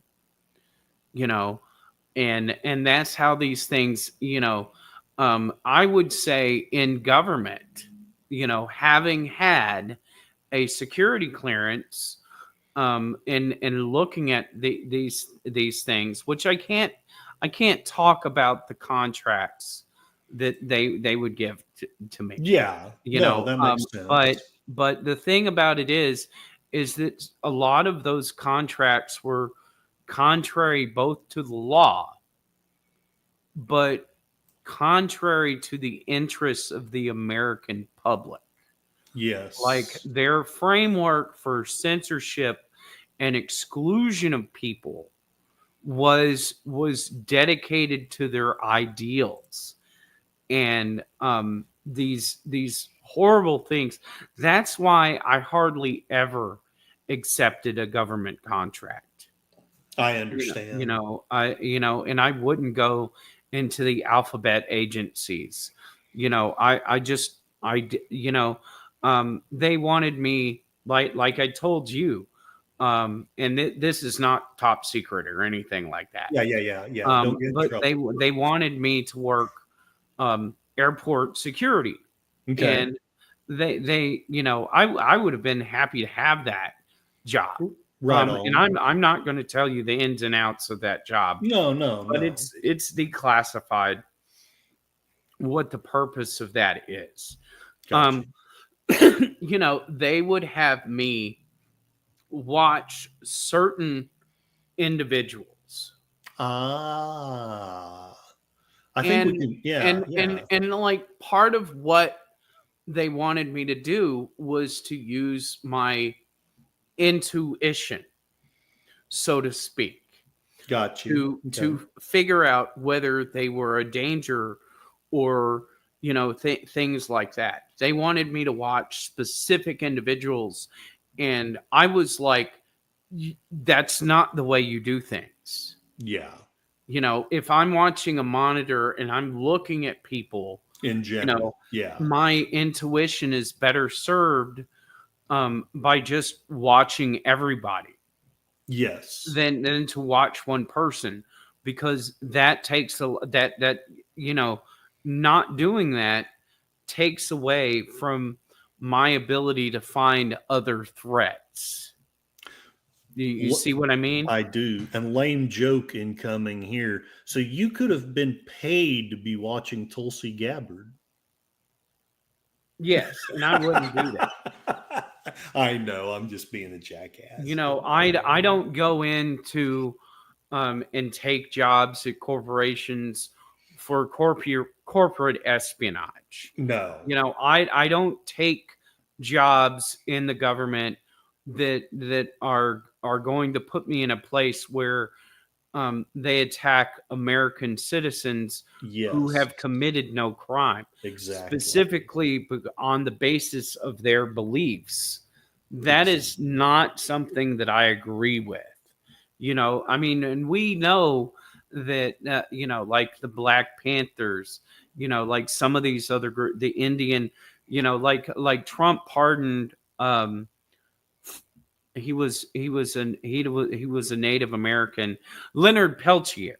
He Oh, gotcha. pardoned Leonard Peltier, and there's other cases, like the FBI blackmailed Martin Luther King, and that is known, you know, um, and those things, I, as a conscious person, would not Mm-mm. Exactly. ethically do that. No. Just in the same way that I would not hire an illegal immigrant, Exactly. because it's not ethically supported and it's against the law. See, that's what I'm saying, is that they are running counter to these things, and it seems like, and with their, like, once you get behind the veil of, and how these people are connected, and where they sit in government, um, you will see that they are running counterintuitive. And we have only seen it through Doge a very small amount of fraud, abuse, and waste. Honestly, you're And right. one of the things that we're probably not going to see, but they're going to do, is Hegseth, the Secretary of Defense, great guy, Mm-hmm. love him. You Okay. know, I don't agree with everything he's Well, ever right. done, Yeah, exactly. but like for them to audit themselves, the Defense Department will cut a lot of the military spending, because a lot of military spending is done on things that are both illegal and counter to our national interest, counter to, if the people knew about what they were doing, we would revolt in some way, Exactly. you know. And really, we have revolted because we elected Trump. We knew that they were going to do this. Yeah. We have been the American people have been demanding transparency and audits Yes. of these companies that are essentially the government. Yes. They shouldn't have all this autonomy. They are government institutions. The buildings that they work in are government owned. They are not paid by outside contributions. They get all of their money from the government, and we should not be doing these things, but they think they can do whatever Well, they they want. think it's exactly right. They've come to the belief that they can do anything and we won't look into it. We won't care about it. We're just a bunch of dumb sheep. Um, USAID, if it really was about actual aid to people, but I'm sure, I know that people will say, well, those condoms, that really was a good thing and that was useful. Okay, fine. I Maybe. don't think they gave out any I condoms. don't think they did either. But even if we accept that, that's one thing out of dozens. How do you explain the rest of those things? Well, And a lot of that was ways to, I mean, because the thing about the condoms is they were actually trying to pay local nonprofits that were not legitimate mm-hmm, nonprofits by whatever definition. right. Um, and the money from that was going to Hamas, Yes. and they were continuing to pay those accounts. And so I don't believe that they gave out any condoms at all, No.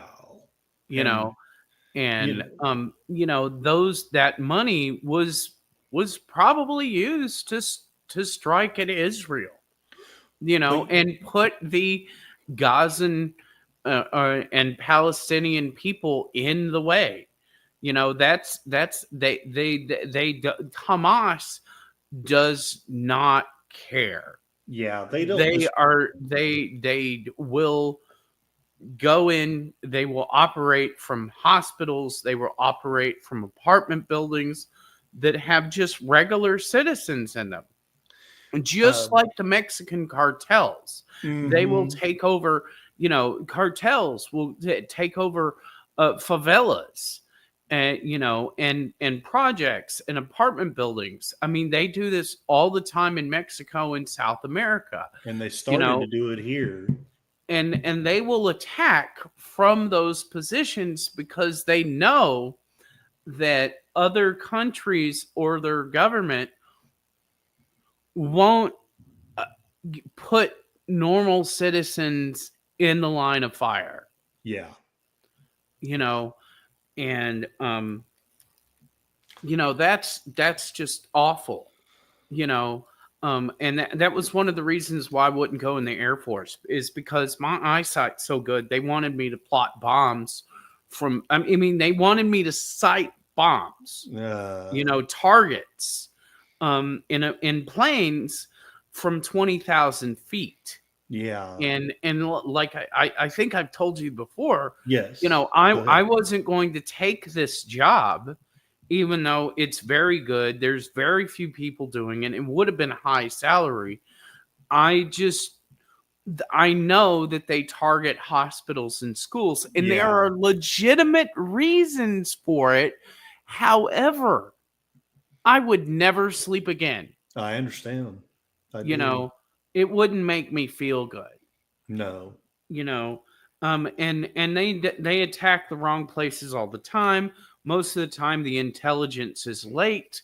The people who they're attacking aren't even there. You know, I know that. I remember watching the first Iraq war, from home, like with Hmm. my dad, and watching, these feeds that they had, live.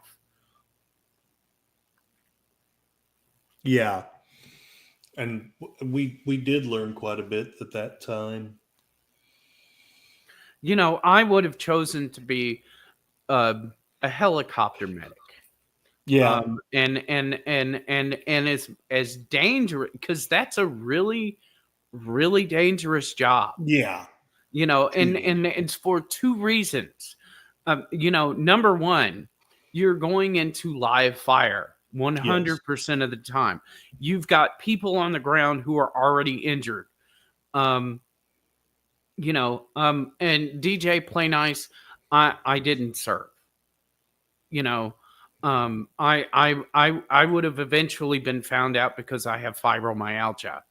You know, that's a neurological problem. But they would have sometimes whenever you're valuable, they will overlook certain things, but they would have eventually found out. As far as my security clearance and everything, that came because whenever I was a kid, I had to be cleared and get a military ID, and dependents of people serving in the military, or they go to military bases and stuff. Dependents can get a military ID, and that means that you're cleared in some fashion. But whenever I got older, I went through. Um, it was easier for me to get a security clearance, because I was in computer science, and they could trust me because my dad was who he was. He had a very much above top secret level of clearance, you know. Yeah. Yeah. We've talked about that before. Your dad was an amazing man, but Yeah, like Elon Musk obviously didn't serve in our military, right. but he made rockets for the United States government. And a lot of that is the reason why some people are a little misinformed that Elon Musk doesn't isn't properly vetted. But there is no vetting higher than what the State Department, the executive branch, does whenever Hmm. it investigates. And it is an investigation. They talk to your family. They look at your job history. They look at your criminal history, everything, you know, and they really do an investigation on you whenever they do this. They look at everything that the government has on you, puts it all into one file, and then investigates every single person that about you. Hmm. And that's what a lot of people don't understand. Elon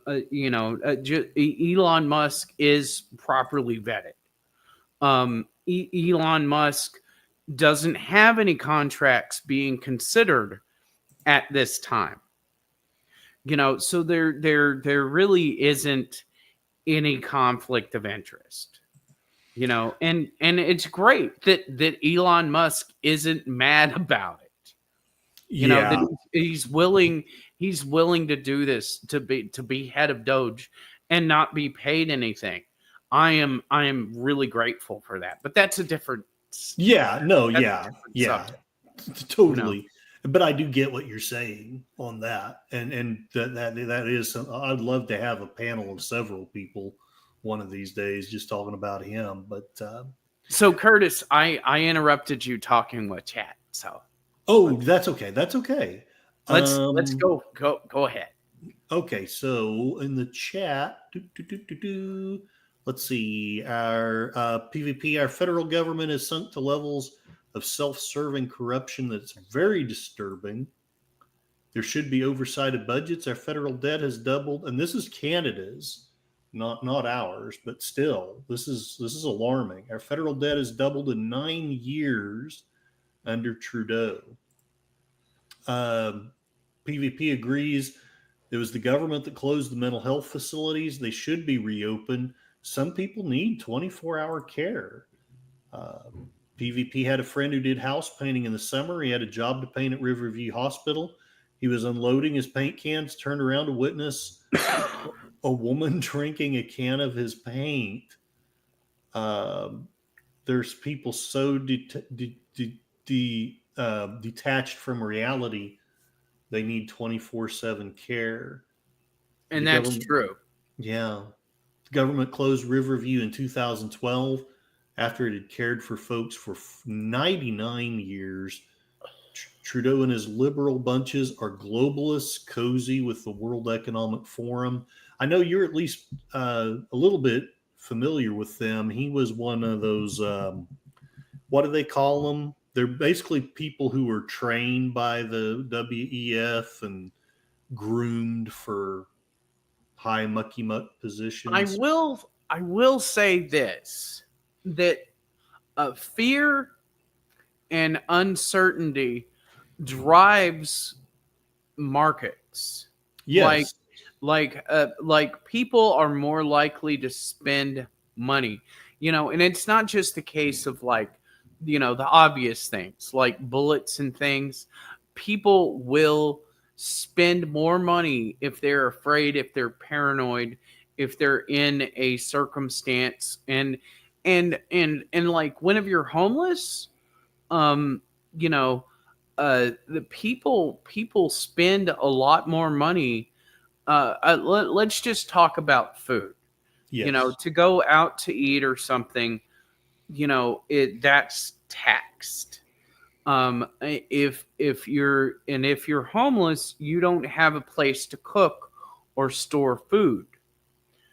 Imagine, Curtis, that if you were homeless and you were going out, you were having to buy food every day, and where you would cook it, you would have to buy pre-prepared meals, and Yes. they cost more because a person has to make them instead of you. Mm-hmm. And all this makes logical sense to me because I've lived it. But Exactly. they don't, and I it's, probably not all malice. Some of it is just ineptitude, Yeah. a dismissal, that they do this out of, and not just malice. But that drives a lot of this, financial insecurity and things like that, and homelessness, blah blah blah. Is because it's like here in San Jose, California. Um, they have five. They have a panel of five homeless institutions, like the Salvation Army, Saint Vincent de Paul, um, and then Catholic Charities and whatnot, MSI, um, and they have approval on any new project for the homeless. And so they act together to keep any new homeless nonprofits out. Oh, wow. Not just that, but let me ask you a question. Does affordable housing or luxury housing make more money?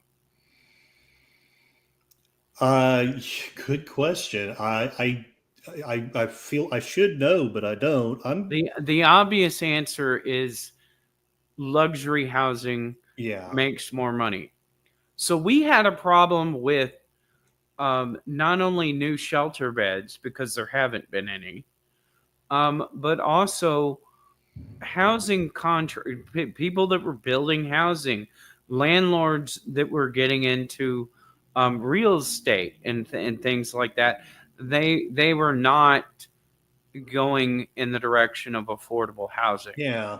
Yeah. Well, You no, know, that makes sense. That and we does. have we have high rise buildings right now because and I won't necessarily just blame it on Google, but this is part of the symptoms and not the disease sort of Yes. thing, is that Google um, was going to buy some properties and they were going to put in certain housings for their new employees that were going to be put in here in the Silicon Valley, and that raised the rent for most people, Mm-hmm. and Yeah. that's been happening, and now they pulled out, so they have all these empty new luxury housing, and they don't have any homeless or affordable housing, Yeah. for the common worker. San Francisco was telling people that they should live in the East Bay, where housing prices were cheaper, and then come in, like if they worked for McDonald's, if they worked in any of these, janitorial things like that. They were literally telling people, we don't want you living here Mm. because we make money off real estate. Yeah. Yeah. And that's a very cruel thing to do. I've often, all these success books, so many of them talk about different forms of investment, and many of them talk about real estate and what a good deal it is and how you can get wealthy.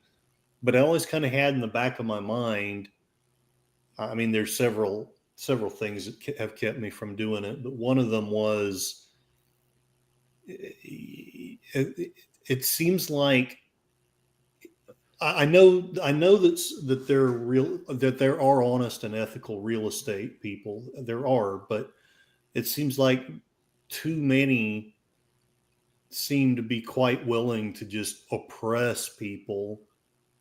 And It's I, it's I'm not not it's not necessarily like they're intending to right. oppress people. It's they're dismissive. Yes, yes, They're exclusionary. You yes. know, and it's not intentional. It doesn't come up in their mind that they're directly responsible for. I mean, because they're blaming homeless people in our area, in the Bay Area, because people don't want to move in to these luxury complexes because there's so many homeless people. That's literally like what they're saying. They're saying, well, we have so much of a homeless criminal population that rich people don't want to move here. And it's that kind of thinking. Like they don't want, like, certain neighborhoods, homeowners associations, they Hmm. rally aggressively against affordable housing. Yeah, Yeah, we don't want that near our homes. It'll drop the And value. then whenever you give people like Section 8 housing vouchers, apartments are not taking them because Yeah. they don't want homeless people. Well, they think that they're going to trash the apartment. So, Well, I mean, there's a certain amount of truth to that. there is, I But know.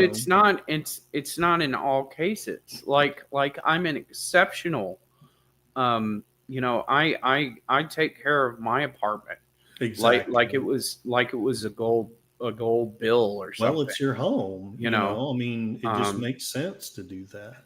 So, but look, like we were saying, some people they just have like mental illness, or they're drug addicted, and they can't you know do these things themselves, yeah. and but that still is not the majority. That No. is not the majority, and they are blanket labeling people, Yeah. you know and that's what I have continuously um, tried to get across, is that the numbers don't lie. you Right. know No, they don't. um whenever you actually take an accounting, and I would never oppress myself with an accounting job.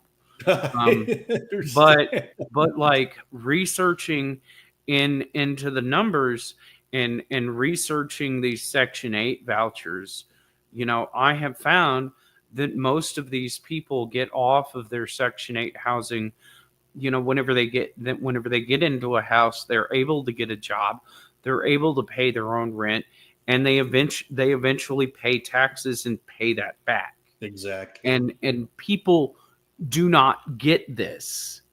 they their skull is thick, you know Yes. um so let's continue with the chat.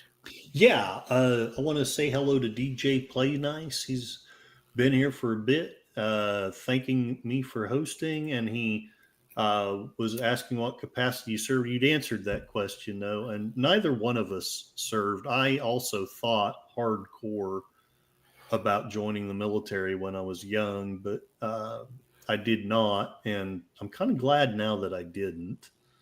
Yeah, I'm Um, glad now, whenever I was available to, I didn't go to Iraq or I respect Afghanistan. those that did. Don't even get me Yeah, wrong. don't get me wrong. Yeah, yeah, yeah, yeah, Anyone um that is able to, and whenever you become a soldier, you give up your autonomy, you do.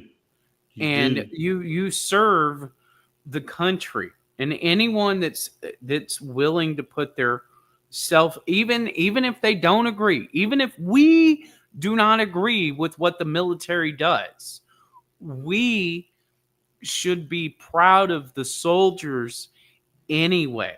Yes. Yes. It's like it's I mean, I hate, this is kind of a bad example. Like a lot of people, in Germany were joining the ranks of the military, so that they could have a job, Yeah. and they were Yeah. doing what they were told, because if they didn't, they would either kill them or defame them in such a way that it would be impossible. So they were kind of stuck doing what they did, knowing what they know, because Yeah. you would literally be shot if you do it, if you spoke about it. Yeah. Yeah. So we have to give respect to the people that serve, because of that's a condition of going into the military. Yeah. you know and they serve for us, but at the leadership of the military. They Yeah. serve for us, for the American people. That's why they do that, you know, Mm-hmm. and they have no choice. They have no autonomy in picking their assignments. No, You know, exactly. you can get away with turning down like 2 jobs in the military. Like whenever you sign up, you can say, well, I'm not going to do this and I'm not going to do that, but the third job you just have You to take. have to take. Gotcha.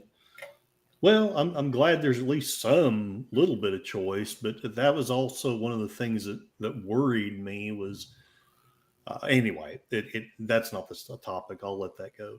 PvP is saying there were videos by IDF troops in South Lebanon showed Hamas tunnels within 1,000 feet of UN watchtowers. The UN is so corrupt it should be shut down, and I'm sorry, I freaking agree. I know a lot of people think that Trump was foolish to take us out of the WHO, but I absolutely agree with that decision. I think they're just a bunch of corrupt people who want to take away not just our sovereignty, but the sovereignty of every country in the world. The Israel situation, versus the Palestinians is a very complex It subject. is, and Moira I covers it mean, really well. I But mean, yeah, we on one hand we shouldn't be trying to displace the Palestinians. yes, I On the agree. other hand, there is this consensus a consensus that they have a biblical um, sort of right to that land, the Israelites, Hmm. and I'm like I said, I'm racially, Jewish. Gotcha. My mom and my grandmother, they were birthed from a Jew, my great I excuse me, that came over from Germany to escape with her husband, which was a German general. Now, Gotcha. let that sink into Isn't your that's head. wild? You know, That's if wild. they, I mean, and the reason why he was a general in the In the army, German, yeah. in the German army, was because he had fought in the First World War, and this was an honorable Ah, position for him. okay. But he had married a Jewish woman, and they were Okay. hiding it kind of good. But if they had ever found out, my whole family would have been executed, not just Yes. put into a concentration camp. They would have lined us up in the street and shot us. Yes. That You is know, what they did to a and lot of and people. so Yeah. they got away from that and moved to Texas, This and is and Go ahead. Go ahead. Sorry. and sort of, they were so scared they made a mobile home park with 12-foot tall fences with razor wire, and they Wow. had deck guns and stuff. They were completely paranoid, Wow. that somehow that they were going to come and get them, you know I get it and though. The right. they the mustache man had a pretty long reach at one time, and I'm glad that he was defeated. And I also this is one of the reasons why I resent people. Maybe I shouldn't say resent, but I get very tired of hearing people talk about Trump being the mustache man because you can say whatever you want about him. He's not putting people in concentration camps, uh, Except except for for the illegal aliens. But Guantanamo, but those accommodations that they're making for illegal immigrant criminals are a lot better, than the terrorist yes, facilities. yes, It's different. It's not much better, but it is a prison. I mean, it is a prison, Yeah. but a prison is much better than Guantanamo Bay holding. Yeah. It is. But Guantanamo is profoundly better than Auschwitz. Absolutely. Just saying. You And know, if one doesn't believe that, and I know you do, but if one doesn't believe it, Viktor Frankl's Man's Search for Meaning, just read that book, and you'll know that there's nothing that Trump has done that even compares. So, one, it basically minimizes what Mustache Man did and reduces the slaughter of 12 million people down to some bad tweets. Um, and also, I think it's completely disingenuous. I mean, you can legitimately criticize Trump, but it's not a legitimate claim to say, well, he's a fascist, because he's not done anything like he's done some stupid things. Don't get me wrong, but he's not done anything like what Mussolini or Mustache Man or Stalin or Mao Zedong have done. DJ Play Nice worked in media duplication. We had many government projects. They cleared me immediately, DJ, not me, for confidential. Had an in-person interview 6 months later. They upped me to secret clearance. They never did a project, and I was never vetted, DJ, again, for top secret. Still, there's some really cool crap that I got to see. And PvP well, is yeah, saying they're he's the doing secret they're agent doing now. a lot of things with Google Earths and the moon map and stuff like that to keep us from. I don't know what they're hiding, but Yeah, I can tell that they are. yeah. They because I can analyze, like one of my things is I'm like a digital alteration expert, or Mm-hmm. whatever they call that, because I can look and I can tell where it has been changed because it won't match the original photograph. So, on that note, one, I didn't know that, and that's awesome. But two, I know that a lot of times when I'm talking to my liberal friends, um, one of the sources of contention with me, with them, is I'll ask them, well, what do you think about, say, the video that Tucker Carlson had about January 6th? Or what do you think about the video of all the illegal aliens crossing the border? And I'm not going to say invariably, but all too often, the answer is, well, that's all Photoshop. And then you research and you find out that, Well, Kamala, before she started spending the billions of campaign money, um, there was a picture of her getting off an aircraft, and mm-hmm, that was digitally altered by um, by AI, and it was so shoddy. Like whenever you've got a lot of people like holding up their cell phones and recording or taking pictures, mm-hmm, all the pictures will generally be the same if you're standing behind them, and they will have an appropriate number of fingers, so you can mm-hmm. look at that picture and tell it's been altered. Gotcha. Gotcha. Well, what about the videos of the border? Or do you think those are legit, or do you think those are photoshopped? I mean, what about the claims of our liberal friends? I don't think I don't know enough I to have gotcha. seen No, no, no. a That's lot of that's good. still photos. Yeah. But I've watched enough news coverage on the subject to know that a lot of that the video isn't digitally enhanced.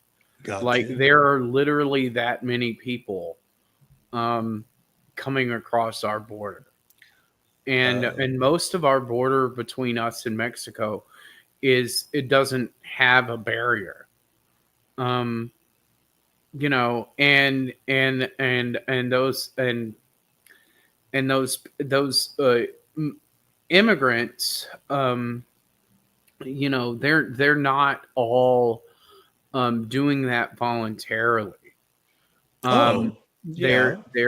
they're they're being pushed over by the cartels. They like here in wine country in California. Like one thing I noticed um, was that every year they were sending buses across to the other side of the border, picking people up, carrying them out to the vineyards, and at the end of the harvest, the immigration detention, INS back then, or recently Department of Homeland Security, were just coming at they were the vineyards were reporting that they were hiring illegal immigrants, Mm. and then whenever immigrants are locked up on the bus, that's whenever they pay them. So they're not just paying them a little amount, they're forcing them to accept the pay that they're given, Wow. which is much less than what they would get if they would just be able to negotiate it. you know Wow. and that was happening every year. Mm-hmm. And I confronted them sternly, and they tried to tell me that Americans wouldn't do that, and I'm like, you can't tell me that, because Well, I even I would I would do yeah, this. yeah, exactly, exactly.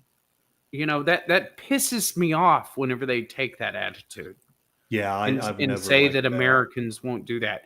Maybe Americans now won't do that in the past 20 years because they've never had to do that. They've never had Yeah. to wash dishes.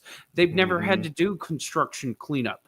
They've never Mm-hmm. had to do these things because they had people that would take less than minimum wage to do this. Mm-hmm.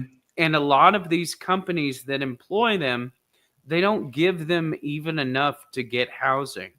So Yeah. they're living in these, tents. Well, not even tent cities. They're living on cardboard out in the desert or wherever, in these places where they have these big commercial farms.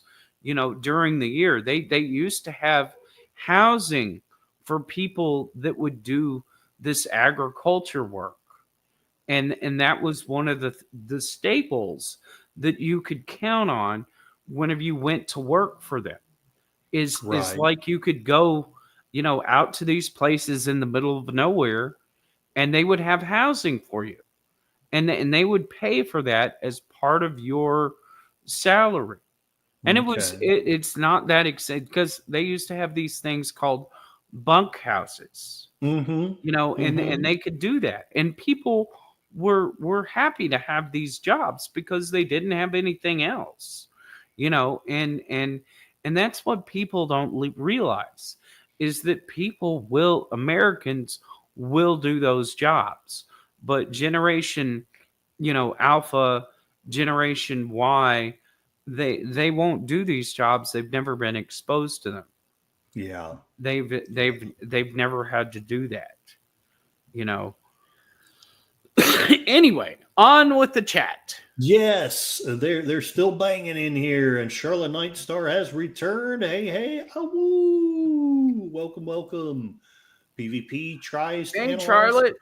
every situation on its own. Charlotte is awesome. Check her channel out. She makes some wonderful music, does some wonderful watch parties, interviews.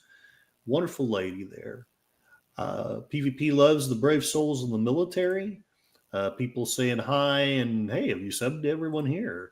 Uh, PvP, another thing Trudeau has destroyed. We once had a small but very world class military. He has gutted it with underfunding. Yeah, the people. I know that people make a joke about Canada, but they were bad asses in World War II. I don't know. Very Well, brave. They Well, really we were. could count on them, Yes, you know. And and I'm not saying, yeah, I'm not going to talk bad about them, but no, the one thing, PvP, um, you know, we have sort of we extend our missile defense to Canada. Canada does not have its own missile defense. Whenever we get an alert that some sort of long range missile is coming over the polar ice caps, we are mostly the first to react. I And understand.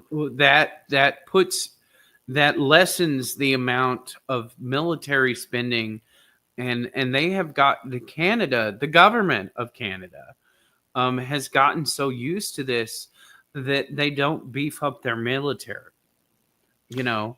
And Yeah, that's not the fault of the Canadian people. no, no, it's You know, Trudeau's fault. I bet, you know, 1 out of 30 people in Canadian citizens even know that.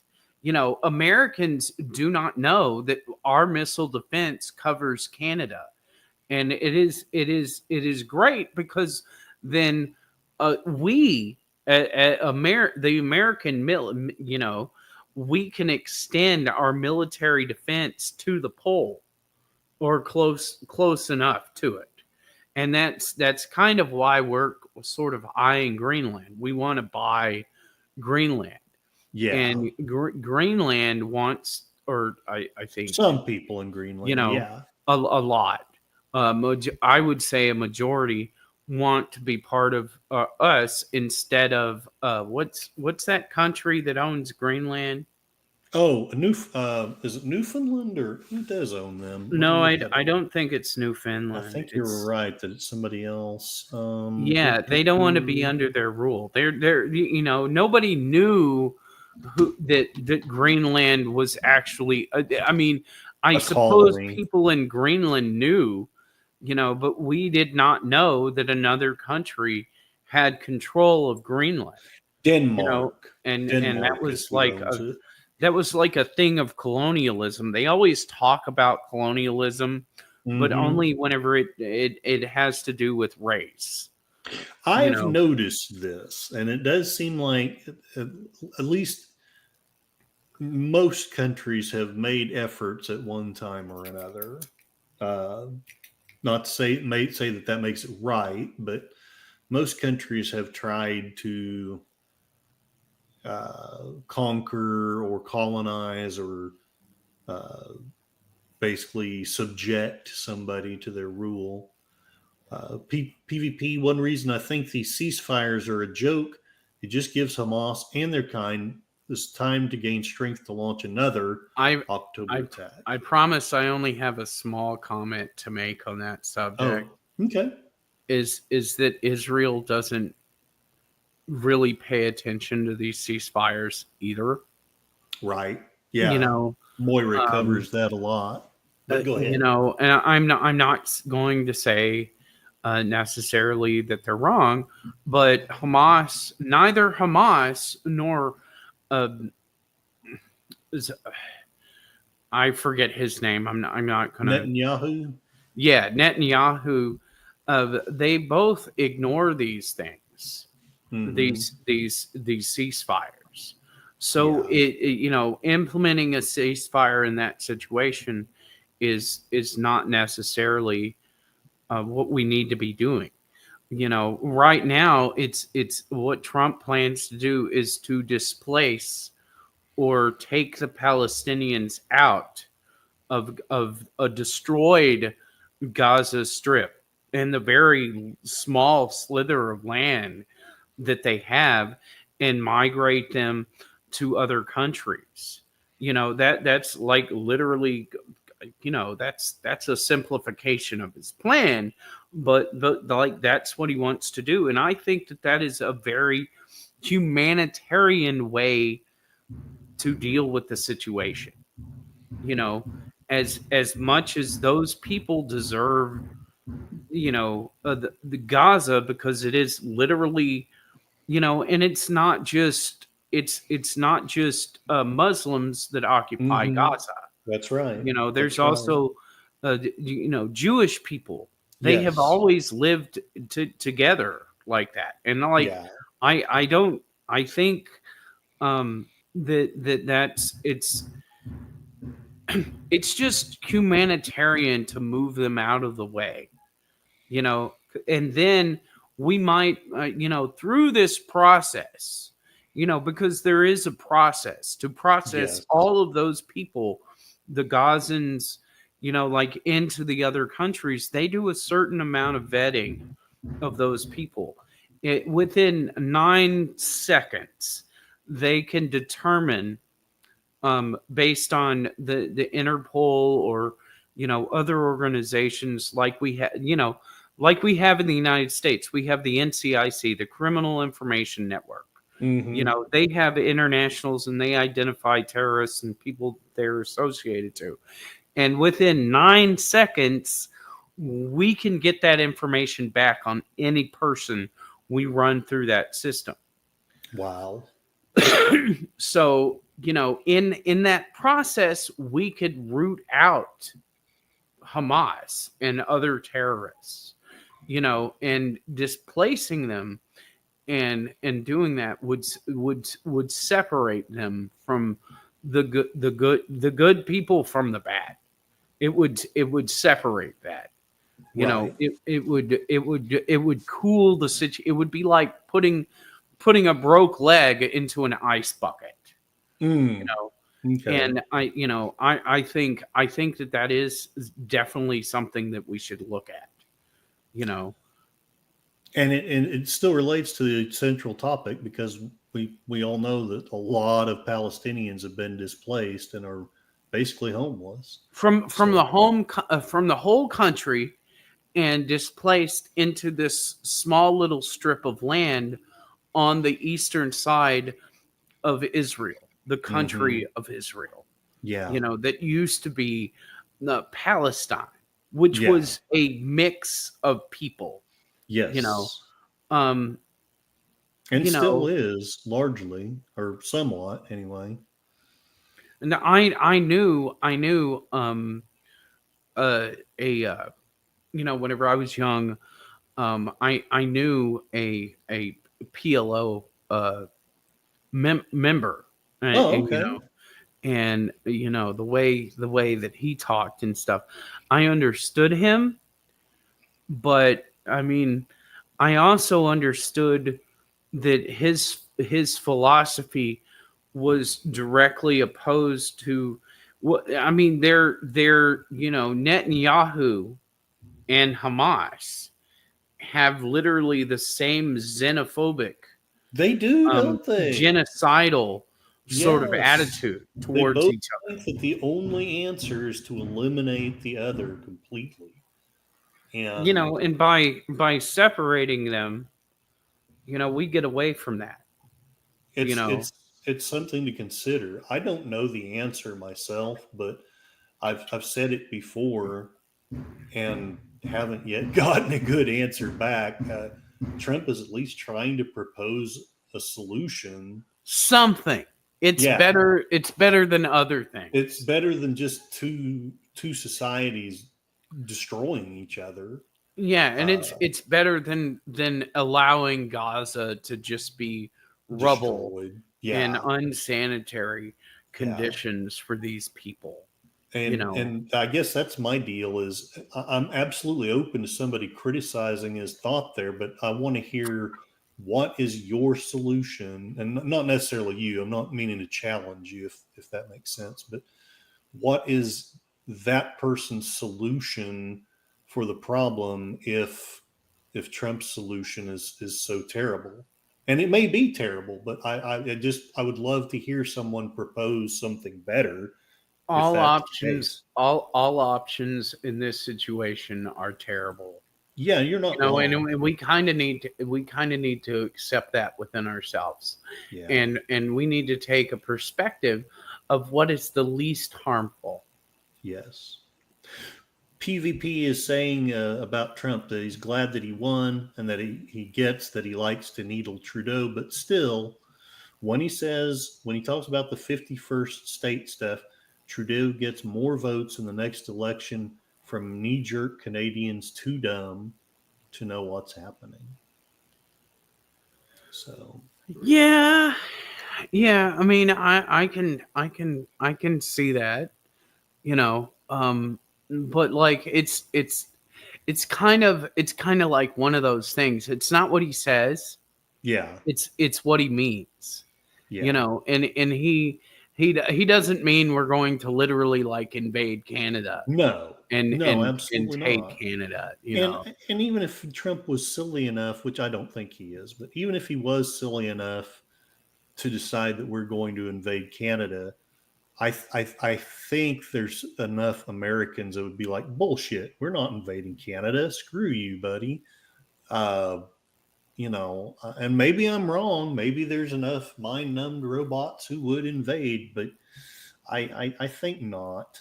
I don't think we would allow The him to the do that. worst thing that could possibly come out of this argument with Canada is that we shut down our border between us Yes, and them, that and is a bad and thing. and we stop all funding, and we pull out of the mutual missile defense system And that would that be, PvP is talking about. yeah, and that would be bad for both of us. It really would.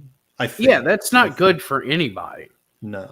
But No. the um thing that we um are kind of agitated about is in the trade, department, in things like jobs and things. Canada is sort of taking advantage of us in a way, and I think Trump makes it look, like we're, and especially the media. The media puts up these sound bites, but doesn't really get into like why, you know. They're simply the media is just having this knee jerk reaction to it, Yeah. you Well, that's know. what they do anymore. There's very little reporting anymore. It's just Trump bad, Trump bad, Trump bad, Trump bad. And then you get contrarians like me that finally are like, if you're so insistent he's bad, there must be something good about him, or you wouldn't be harping about it this much. Um, PvP has shared the Wikipedia to NORAD. That's a fascinating read. I'm not going to go through it, but the commander is a General Gregory Goulot of the U.S. Air Force, but the deputy commander is Lieutenant General. I'm probably going to mispronounce this, but Blaise F. Frowley, the Royal Canadian Air Well, Force. we include Canada because basically, a lot It, of the mutual defense systems that we have are we funded in Canada, so that whenever those nuclear missiles or those long range missiles of any type, whenever they come over the pole, because that would be like, it's a shorter distance for, countries like Russia to shoot off nuclear missiles, and they just go over mm-hmm. the pole.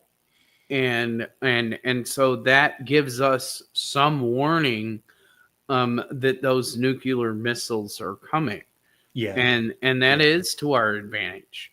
But it you know it's it's a lot more advantageous to Canada, you know, for us to have paid for this system. And they do include, Canadian missiles in, mm-hmm. or Canadian military in this process, and at NORAD, which is a place that I have been. Right on. PvP sent me a video about the conservative Pierre Polivier. I did play some of that. I really kind of wish I could have played more because I felt like he gave a really good speech very inspiring. Uh, I would absolutely love it if he could be the prime minister. I know there's people who disagree with me, but I loved that video, PvP. That was so informative and so inspiring. It would be fantastic if that guy could be y'all's prime minister.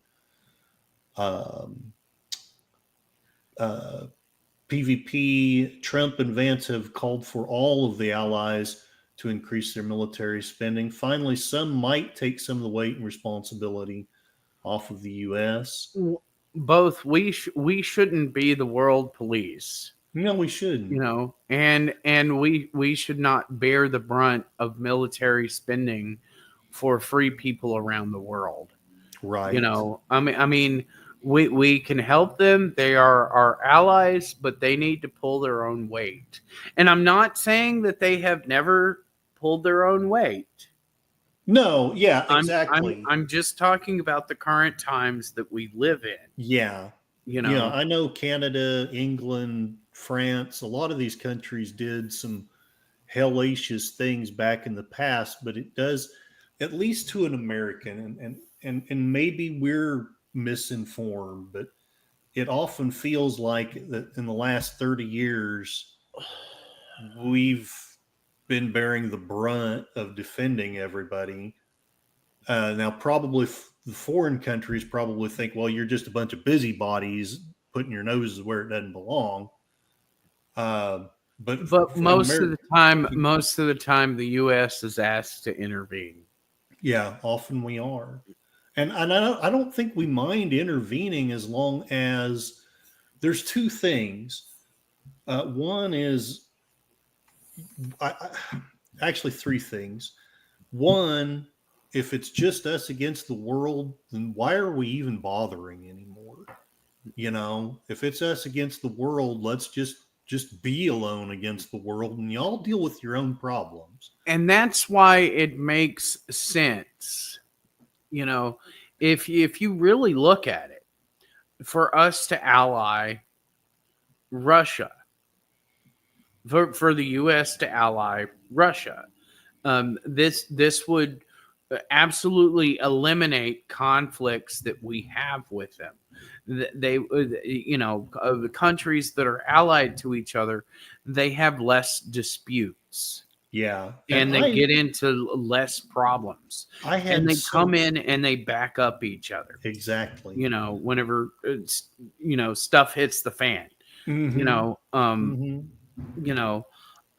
you know, China and Russia was actually having a very, sort of aggressive sort of tug of war Mm-hmm. until Biden refused the Mutual Defense Pact.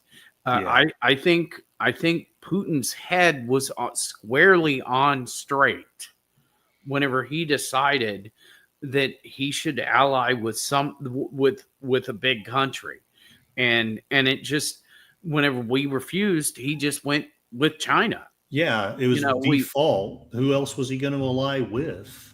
India. I mean, let's put that out there. Yeah, I mean, India that would just be like throwing money down a hole. And I love India, I love but India it too, is like one of the poorest countries in the world. and That and government hardly stands up on its own feet. and I absolutely, I want us to be in some sense. A lot of these alliances I don't like, but I do want good relations. And when I mean good, I mean like mutual respect, mutual trade, possibly some form of mutual defense. Although I don't want it to entangle to the point that we lead to another world war.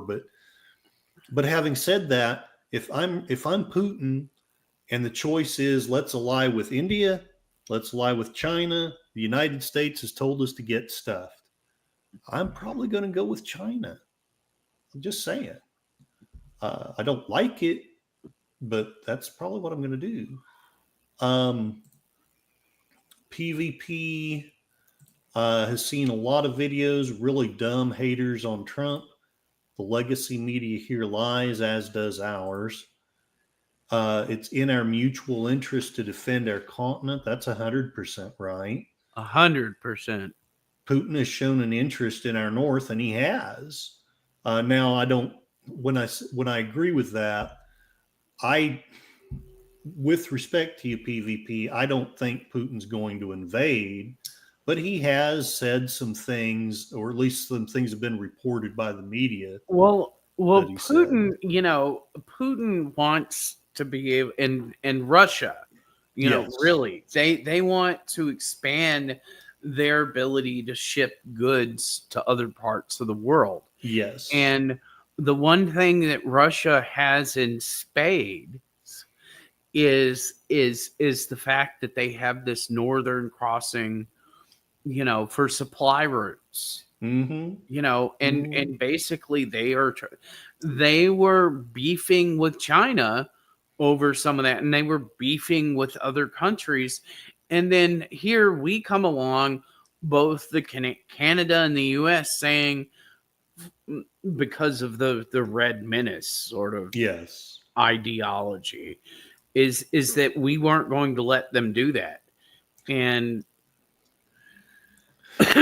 The irony, we literally, by maritime law, share the ocean, and the ocean should be open to all trade, that's the idea. regardless.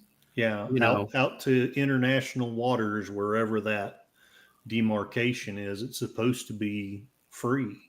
So, and Russia wants to be able to defend its northern trade, and that's not an un that that's not unreasonable. No, that's not unreasonable at all. no, You know, no.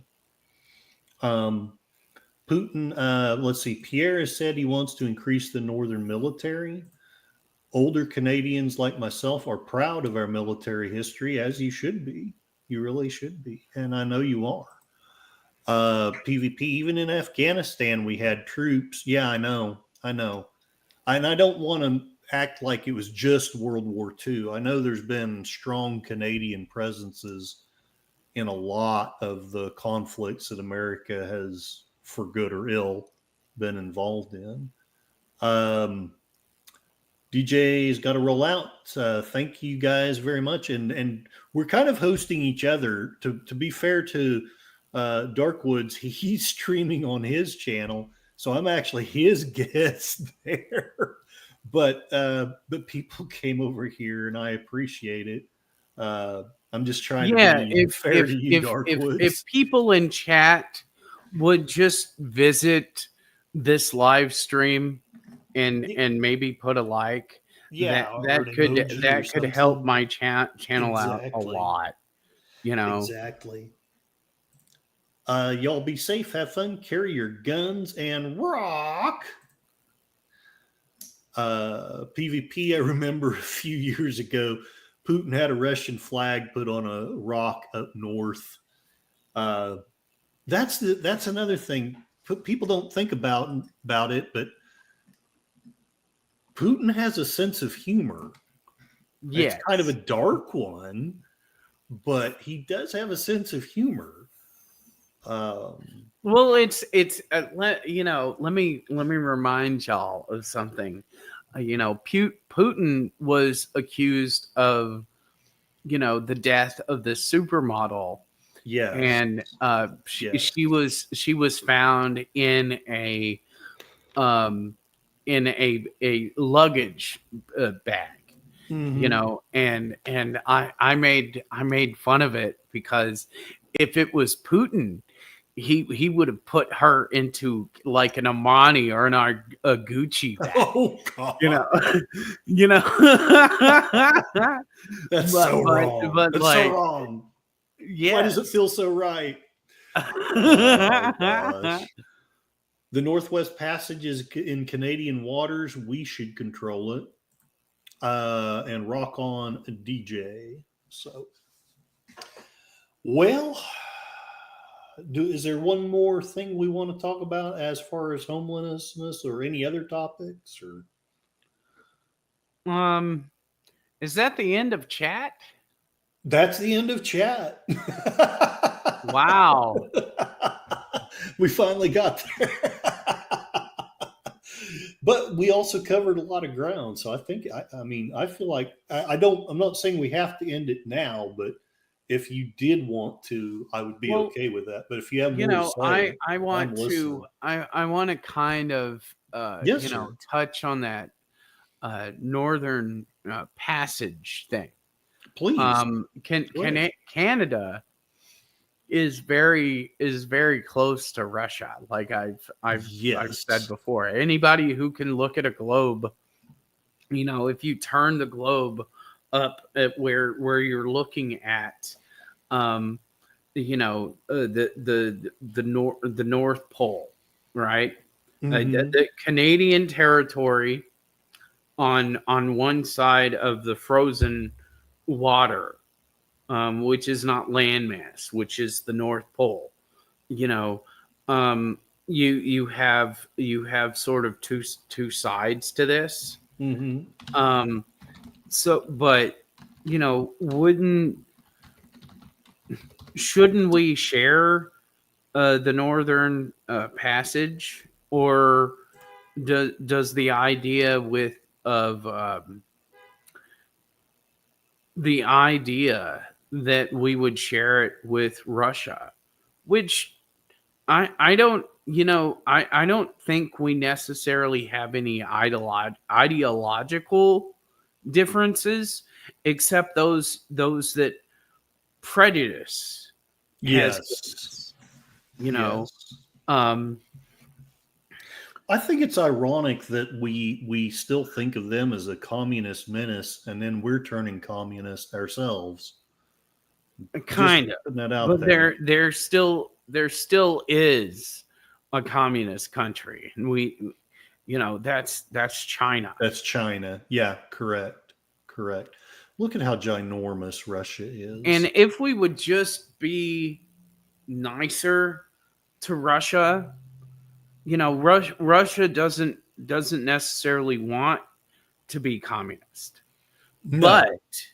if we keep treating them like they are, and saying that they're antithetical, to our existence still, which is Mm-hmm. not true.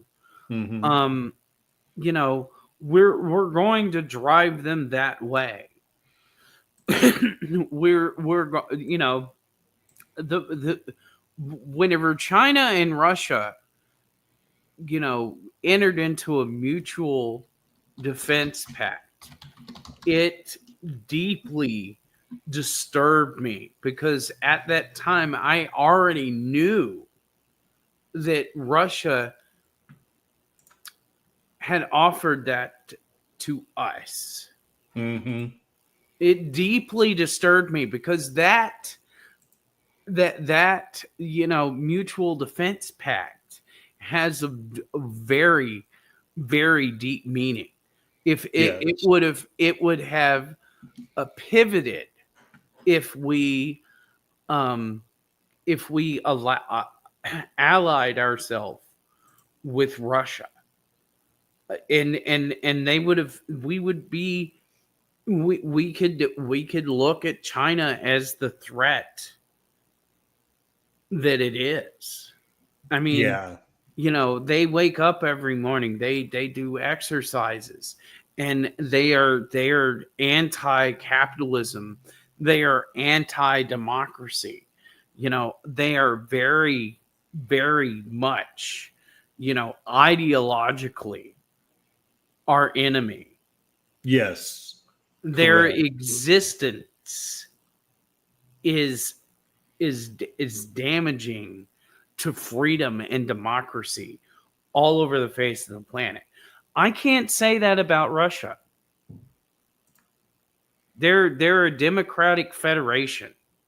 They have an assembly, like Congress.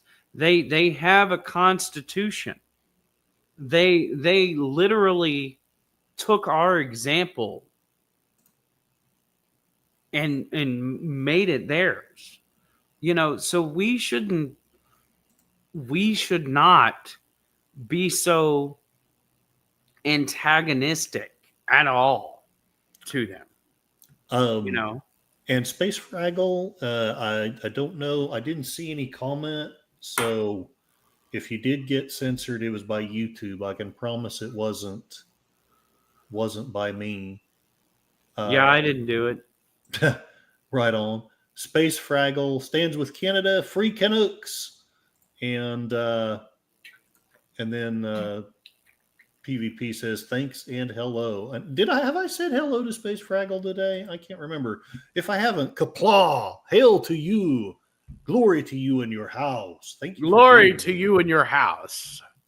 PvP says he doesn't think average Russians feel free, so he at least disagrees with you. I don't.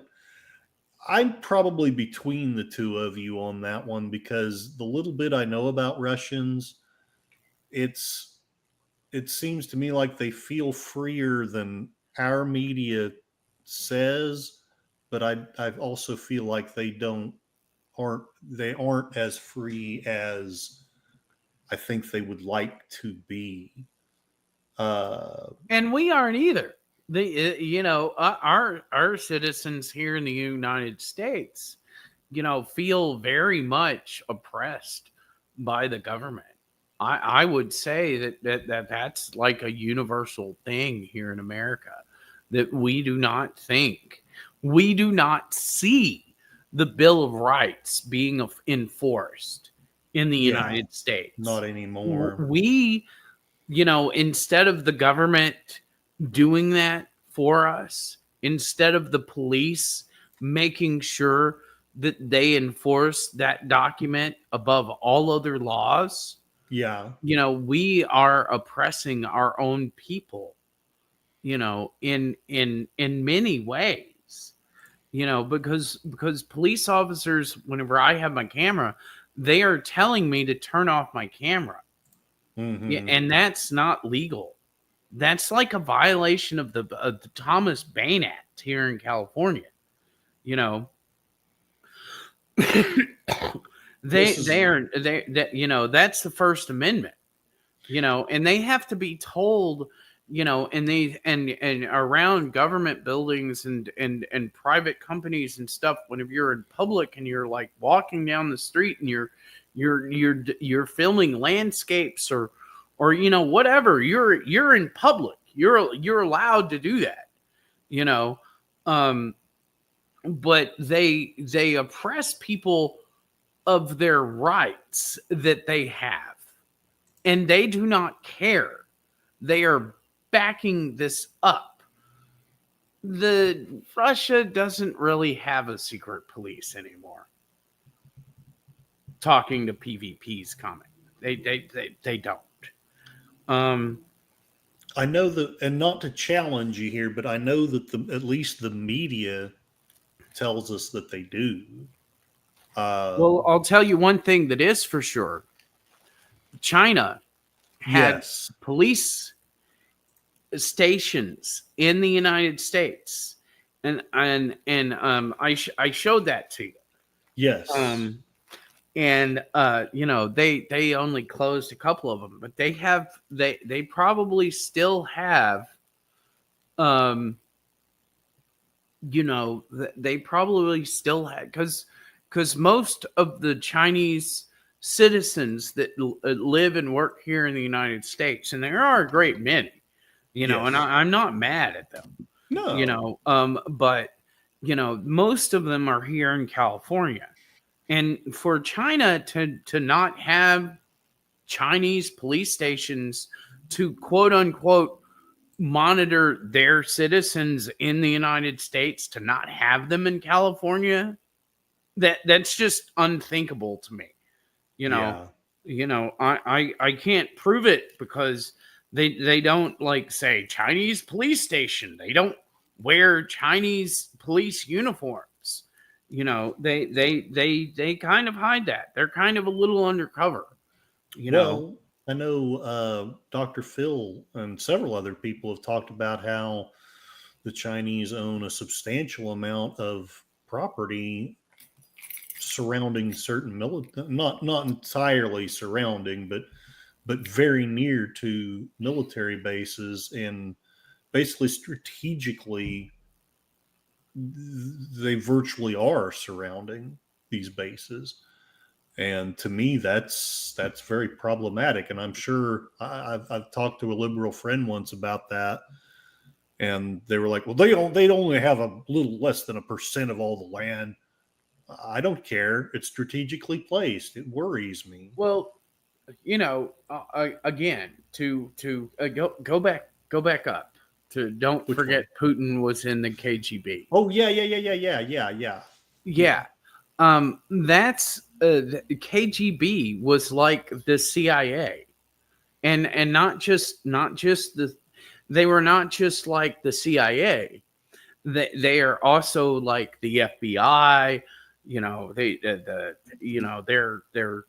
They're a government organization within, or were a government organization in Russia that had a vast number of purposes, and they had a little during the Cold War, like during the 80s and the 70s and the 60s and the 50s.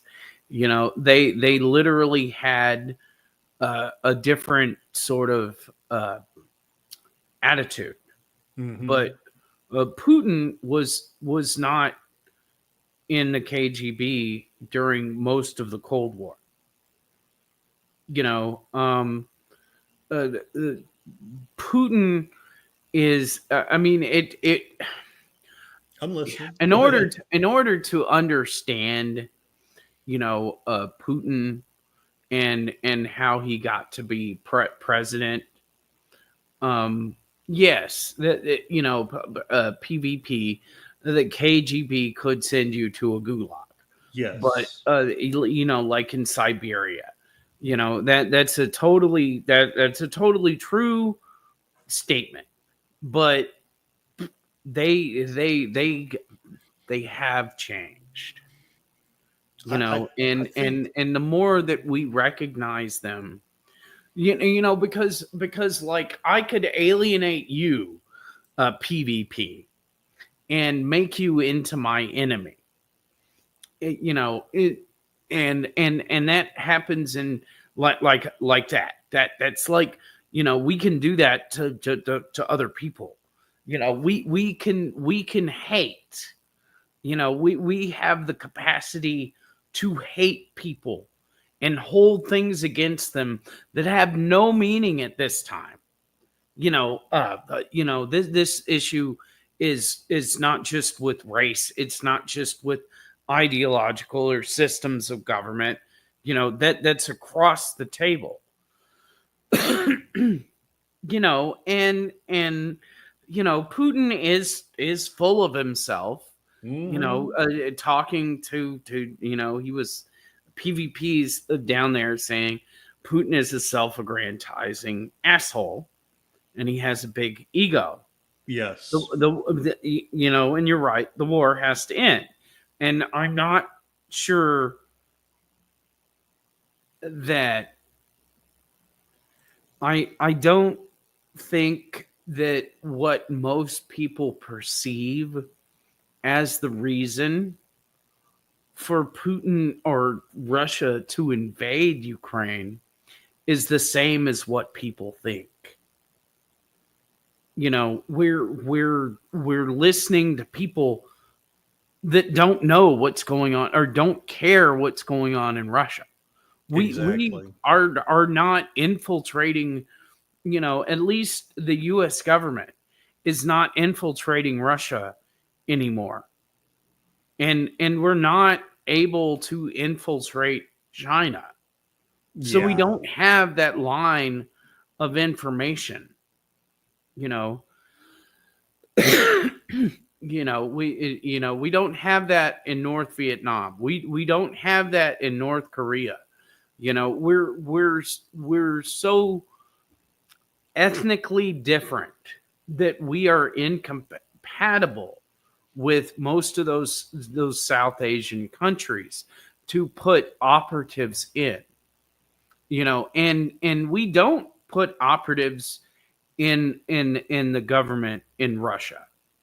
And that's because we're not really in a cold war with Russia. We're not in a war. We're not, uh, you know, enemies anymore. And I think for anybody to state that has to be very brave, because that's counter to what everybody thinks, what everybody's been programmed. And a lot of the reason that is because NATO has to have Russia specifically as their to get money. They are an organization that exists outside of government. They're like, Interpol, and I know Interpol is like based in, I think, uh, Is it The Geneva? Hague or whatever. Yeah, yeah, And that's they right. have That's their right. biases and everything, just like anybody else. Yeah. But they, or Switzerland, you know, um, but we're not um, enemies with Russia. And enemies and people who are not enemies, you know, maybe not should be allies, but we should we our two things that we are most proud of in the United States, and probably in Canada as well, because I'm speaking specifically to you, PPP, is that we hold our ideals of democracy and pluralism, and these things that we can agree to, like, disagree. These are very high ideals. Capitalism, the ability for people to be able to make money, and Russia wants to do that. It's Putin does not want to be a dictator. He doesn't want to rule a socialist government. That's not um that's not what he wants. But I'm afraid that we are going to miss an opportunity here to end a lot of violence in the world, and the necessity for military buildup that are outside of us getting into necessary wars. You know, Putin wants trade. Putin wants to build his country up by selling their goods. They have a lot to offer. You know, um, and right now we're all thumbing our nose at them. And I think what politicians and stuff don't realize is that you know Russia is supplying most of Europe with things like natural gas and oil and steel and things like that, and they're alienating their allies. Hmm. How PvP, how you feel. Trump is alienating Canada. We are doing that to Russia, and we have been doing that unnecessarily since 1994. Yeah, it does seem like we have been, and I feel terrible about it because I had so many hopes in the '90s that things might turn around, that Russia might become like truly democratic or truly Republican, which I know you say that they are, they feel that they are, They don't but have an electoral college. yeah, they He don't. he has to get the popular vote to stay in office, Right. regardless. And I know You know, that is a discussion too, whether the electoral college is a good idea or not. But the long and the short is, even if you feel like there's still an oppressive government, that he's a dictator, I would say that compared to what they had been in the past, we could guide them. we could, we You could. know, we could, and that's kind of what the people wanted. I mean, they don't want the people in Russia don't want to go back. No. They Well, want to go forward. I've been reading, I've been listening to you. Don't get me wrong, but I've also been kind of half reading this Wikipedia article. Man, his family suffered horribly. Uh, Now, of course, it wasn't all Stalin. A lot of it was from World War II, but they suffered horribly under the communist regime. So, And that's one of the reasons why I don't I don't hate Putin. I don't yeah, I don't look at him as a KGB agent. I don't look at him as like a dictator. Because inside that man is a love for his country and his yes, people that the Soviet rulers didn't have. that's Now, exactly now, true. now we can start a debate on whether the monarchy that was before the communist regime was any Right. better. But this is better. What they have now is better what they had in either of those times. Exactly. And I think people need to understand why communism took hold in Russia. If they especially if they don't agree with communism. Yeah. They Yeah. they need to understand that, because that's an important thing to realize, is that they went to a far extreme from the monarchy, which they people overlook that whenever Hmm. they talk about how Russia became communist and was like brutalizing its people. It was a change from the czars of Russia, Hmm. which had totally almost destroyed them. You know, People rose up. They did not know that they were going to get in this situation with Stalin. Yeah. So Lenin. Lenin was the Let's go hero. back to Lenin. Yeah. Lenin was paid to come out, and he during, I think it was World War I. Excuse me, Yeah. but it was during this time where Lenin actually he had been exiled, Yes. and he had to come through Europe to go into Russia. Hmm. And though that was very expensive, and he was given visas to travel to do what he was going to do. Because the elite wanted to um, to sort of bash down, because what the people in Russia had done was they killed the royal family, Hmm. which is I mean, we can look at them genetically. They were yeah, I like John Lennon too. But we were, um, the czars were kin to all of the monarchy of Europe, Yes.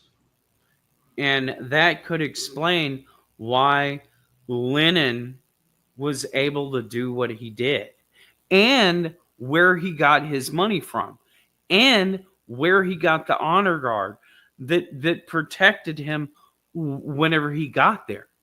Because the elites did not like that the people rose up and murdered the Tsar family. Oh yeah, they You were know, the terrified. Bolsheviks did that, but you know, I mean, I don't think that the people really agreed with that, but within a country that's destabilized like that, you know, the U.S. is always talking about. Yes, remember Rome fell whenever it didn't serve its citizens. That's the Yes. same thing that happened in Russia whenever they Mm-hmm. went from imperialism to communism.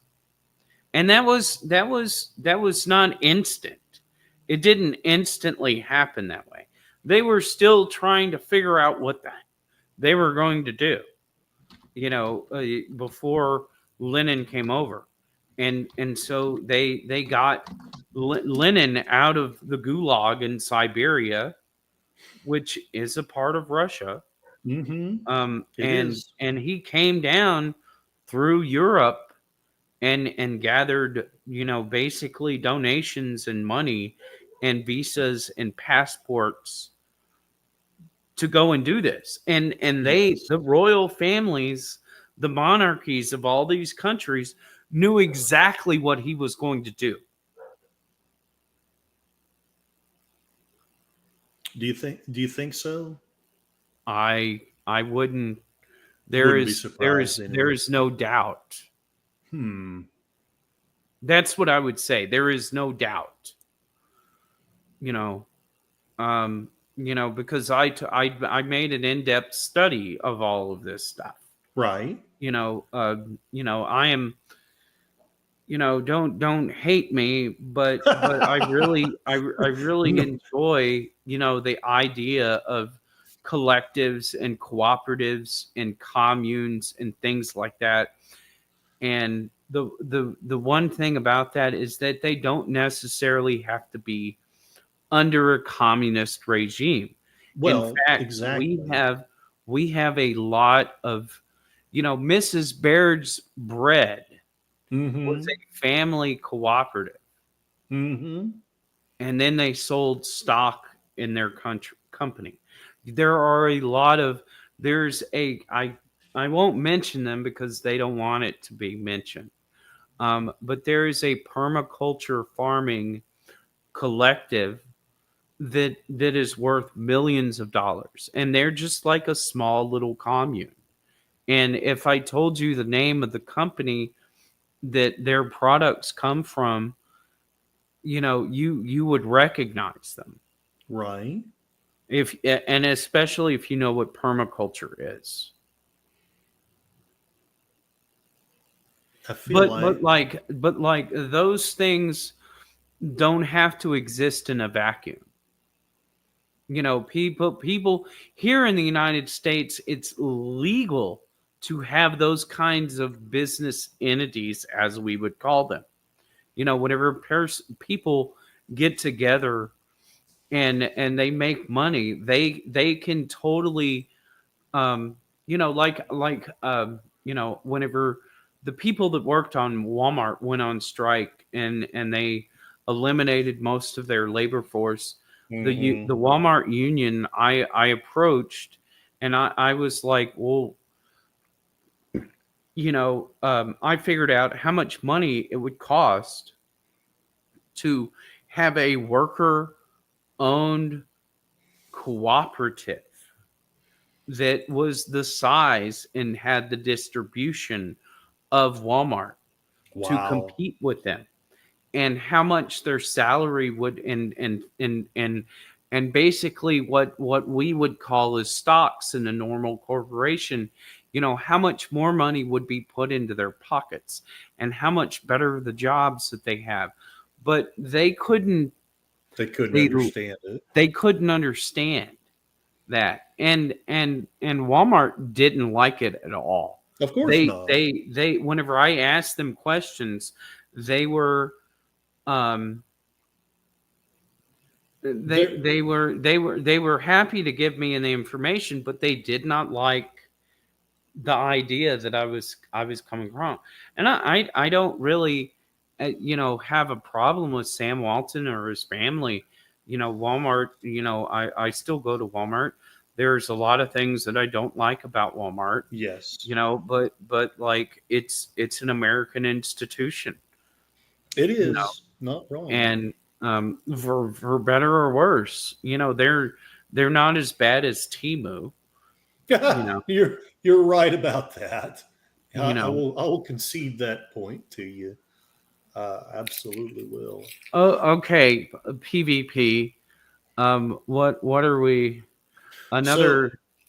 he started after the Rome comment. Do you guys think the West could fall in the next 20 years? I used to be afraid of that. For probably the last 15 years, I've been afraid of that. You know what really haunted me, and I told Curtis this. What really haunted me last year, before the election results came in and we elected Trump, was that we were going to be in nuclear war with Russia. I was And afraid of that too. I couldn't go to sleep. I was literally, because you can't hardly defend them, even if we shot down some of the nuclear missiles that came from Russia. you know some of them would explode, and it would only take a couple of nuclear missiles to detonate in the upper atmosphere, not actually damaging any sort of infrastructure, buildings on the ground, or like killing people. You know, those bombs detonated in the upper atmosphere could completely destroy our power grid, Yeah, our computers, our cars. There would nothing, people would not be able to get from here to there except by bicycle or their feet. yeah. We'd be back in maybe not the Stone Age, but we would definitely drop back Maybe the hundreds. Bronze Age, Yeah, you yeah. know. We Um, would drop back hundreds of years. and this would be devastating because, we have centralized our agriculture in few businesses. This is all. My heart just grew like the Grinch's. Right? Whenever I saw this tractor company, um, you know, and they had this advertisement on YouTube, and they don't have control software like John Deere has, and their tractors are cheaper. I mean, this made me feel like there was some hope. Yeah, yeah, Like whenever you watch Star Wars, it made me feel like there was some hope for humanity and for America, and for Canada. I'm rooting for you guys. yeah. Me too. Just because we want to 100%. integrate you into the United States, that doesn't mean we hate you. This Well, is not about obviously, hate. we love Canada so much, we wanted them to join our country. Walmart was great years ago, but they suck now, according to PvP, and I tend to agree with them. They put stock online and they put gates in everywhere, plus they have no bags. So Well, do you remember Vlasic Pickles, I Curtis? do, yes.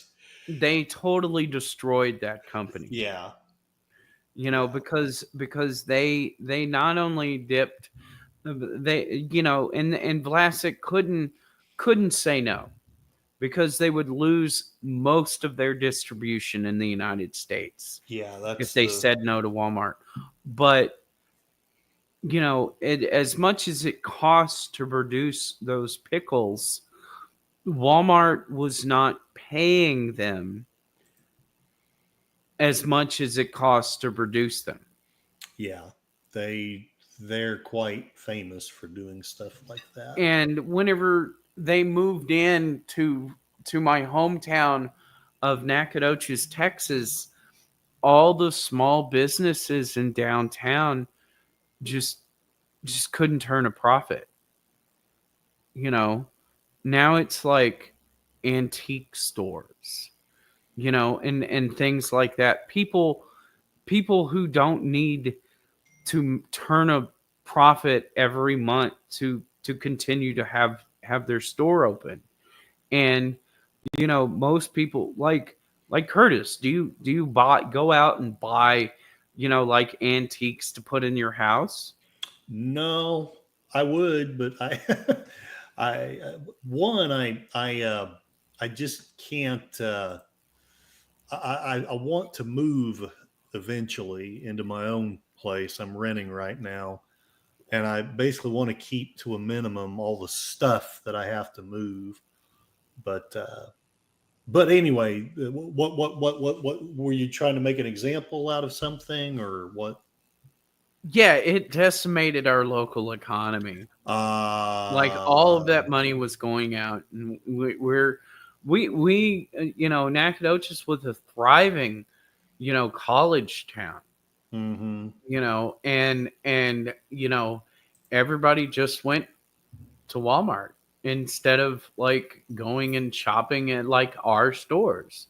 Yeah. And that was a lot of the reason why I was favorable to the policies in Arcata, where they don't let big corporations like that come in, because and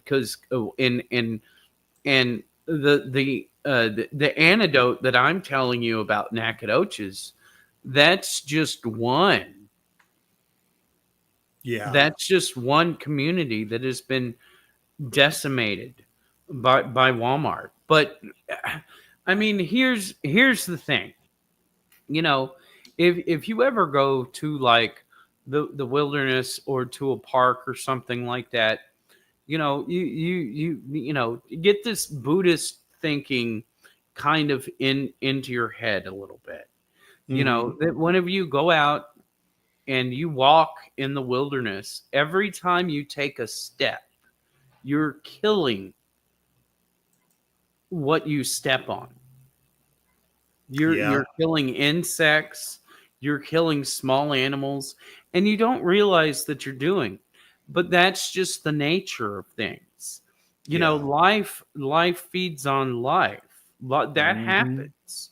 A lot of plants and animals, have like, a lot of plants and animals, like bovine, like our cows, our pigs, our domestic pigs, that we eat.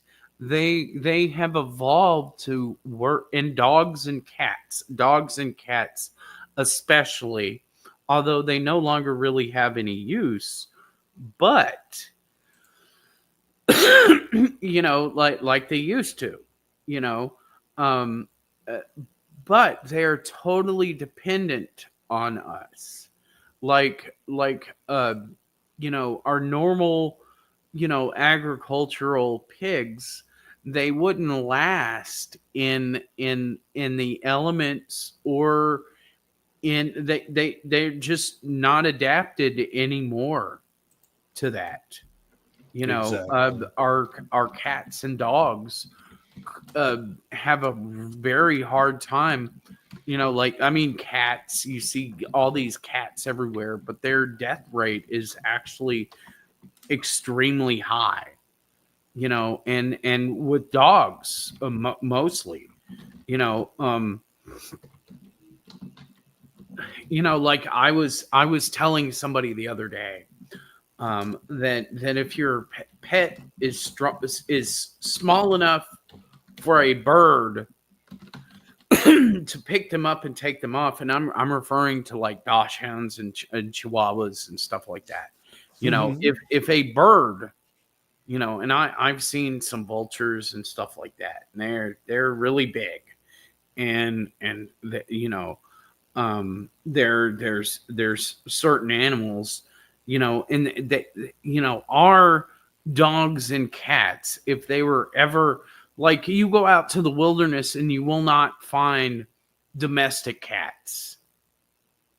Something has eaten them, something has killed them.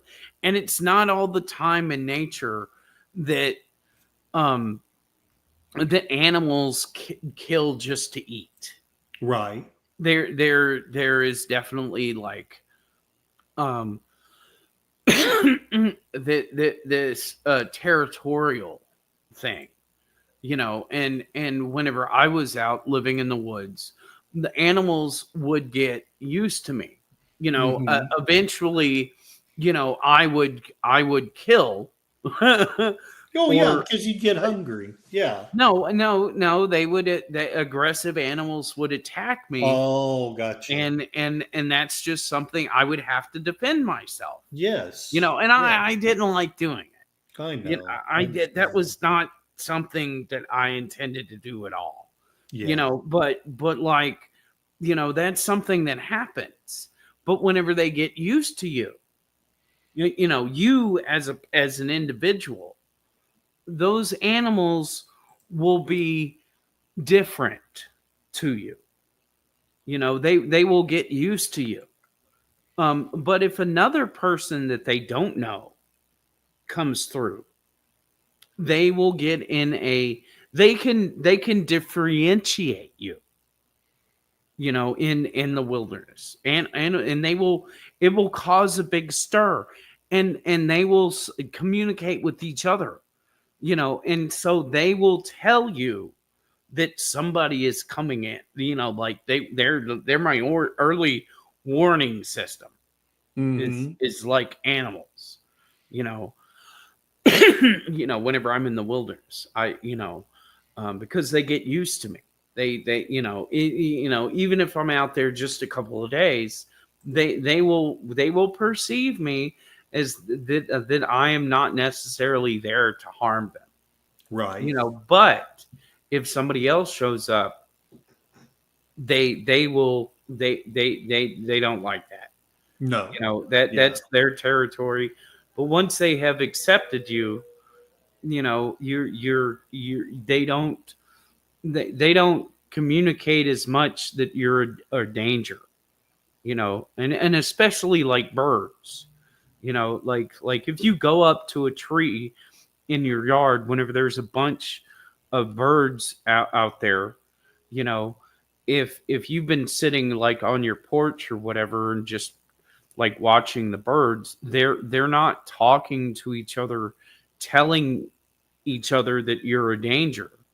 But if you go there to the tree and start yelling and shaking branches and throwing rocks at Hmm. them, Right. that's a different story. That's right. But if a car pulls into your driveway, all the birds will leave. Yeah. That is instinct among animals. You That's know, right. and like, I found a mountain lion cub, and she loved me. But the Oh. thing the thing that most intrigued me was that there was a family of bears that lived next to me, and um after they had, sort of figured me out, they were not they didn't appear territorial to me. Like, I could walk near them. I could go to the stream around them, and they would not react to me. They even come up sometimes where I was sitting and sat down next to me. They had it that the teenage bears, after they get a certain age, where their parents would not, they would not be looking out so much for them. They would come over, and they would socialize in a way with Right. me, and that is something that, like, we could learn from. Oh When yeah, we talk about international politics, is that we don't have to be afraid. Like we don't have the danger of World War I or World War II at this moment.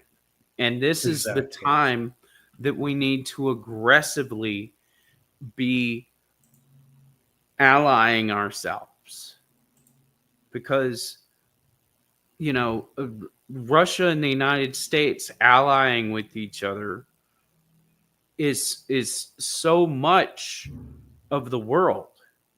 We are sort of the two biggest superpowers in the world. In China too, we have a tripolar sort of existence and world power. But if we allied with Russia, we could help turn them into the country that they want to be. And, we could guide them to be more democratic and less, socialist, less of these things that we are afraid of. And that, you know, we could do that. And I think we had an opportunity to do that, and we have let that opportunity go. Yeah, And we need to stop. In this country, we have to stop being so self-centered, because the reason why there's so many homeless people is because there are literally people who don't understand economics. They don't hmm understand politics. They don't understand housing, and they make decisions based on what's monetarily good for them. They are hmm chasing the dollar. They are not looking out for other people. And we need to get away from that. We need to change in it to be a little more kind of uh you know collective to and if everybody had a job, that would increase the gross domestic product. And whenever we had enough a surplus, we could sell it to other countries. And this is a thing. This is how countries gain more wealth for their people. And that should be like one of our underlying policies. I've talked before in the past about how you need kind of a blend. I don't know exactly what you'd call it because I definitely would not say communism, but something, and I don't even like the term socialism, but basically like a mix of the collective and the capitalist individual type thing. It has to be a blend of those two because if you go too far one way, then you end up stifling incentive, you stifle individualism. But if you go too far the other way, then you end up basically crushing people and leaving them desperate with no way out. Um, PvP is showing something about chilling last words of a man before he and his girlfriend were eaten alive by a camera, by a bear on But camera. there's also a lot of videos on YouTube that you can look up that bears are very, some people raise bears, and they're, bears in captivity, that they are seen like palling around with human beings. They like us, you know um For breakfast. Sorry, go ahead. personally, I'm just teasing. these I'm bears in our, listening. in the redwoods, they were grizzly bears, and they're supposed to be, all aggressive. And it's not like that I haven't seen grizzly bears be aggressive, or even black bears. The worst encounters with bears that I had personally were with black bears. Where they would jump on top of me, and they would jump on down like a jump up and down on me like a monkey. But they are doing that out of fear. Yeah. They're doing that out of fear, because they don't understand you, because we've separated ourselves from them. It like in Russia, like they had Russian dancing bears, and as cool as that whole thing is, and as dangerous as it is, to because that like if you took a bear out and you got money for the dancing bear, and you had it in chains and stuff, and somebody there's always somebody that's going to agitate the bear, and Hmm. that's a really bad idea. Bear baiting, really fun until somebody loses an arm. Yeah, yeah. um but bears are not malicious. you know they're not. That's not how they are. They mostly, whenever I worked in the California Conservation Corps, whenever bears saw us on the grade or next to the rivers, like whenever they were fishing or whatever, drinking water, they were not coming after us. I never had a bear whenever I was in the California Conservation Corps ever come at me. Hmm. You know, Interesting. and that just never. They always went away. They that's most of the bear contacts that I've had. Um, you know, um, but like, you should do well.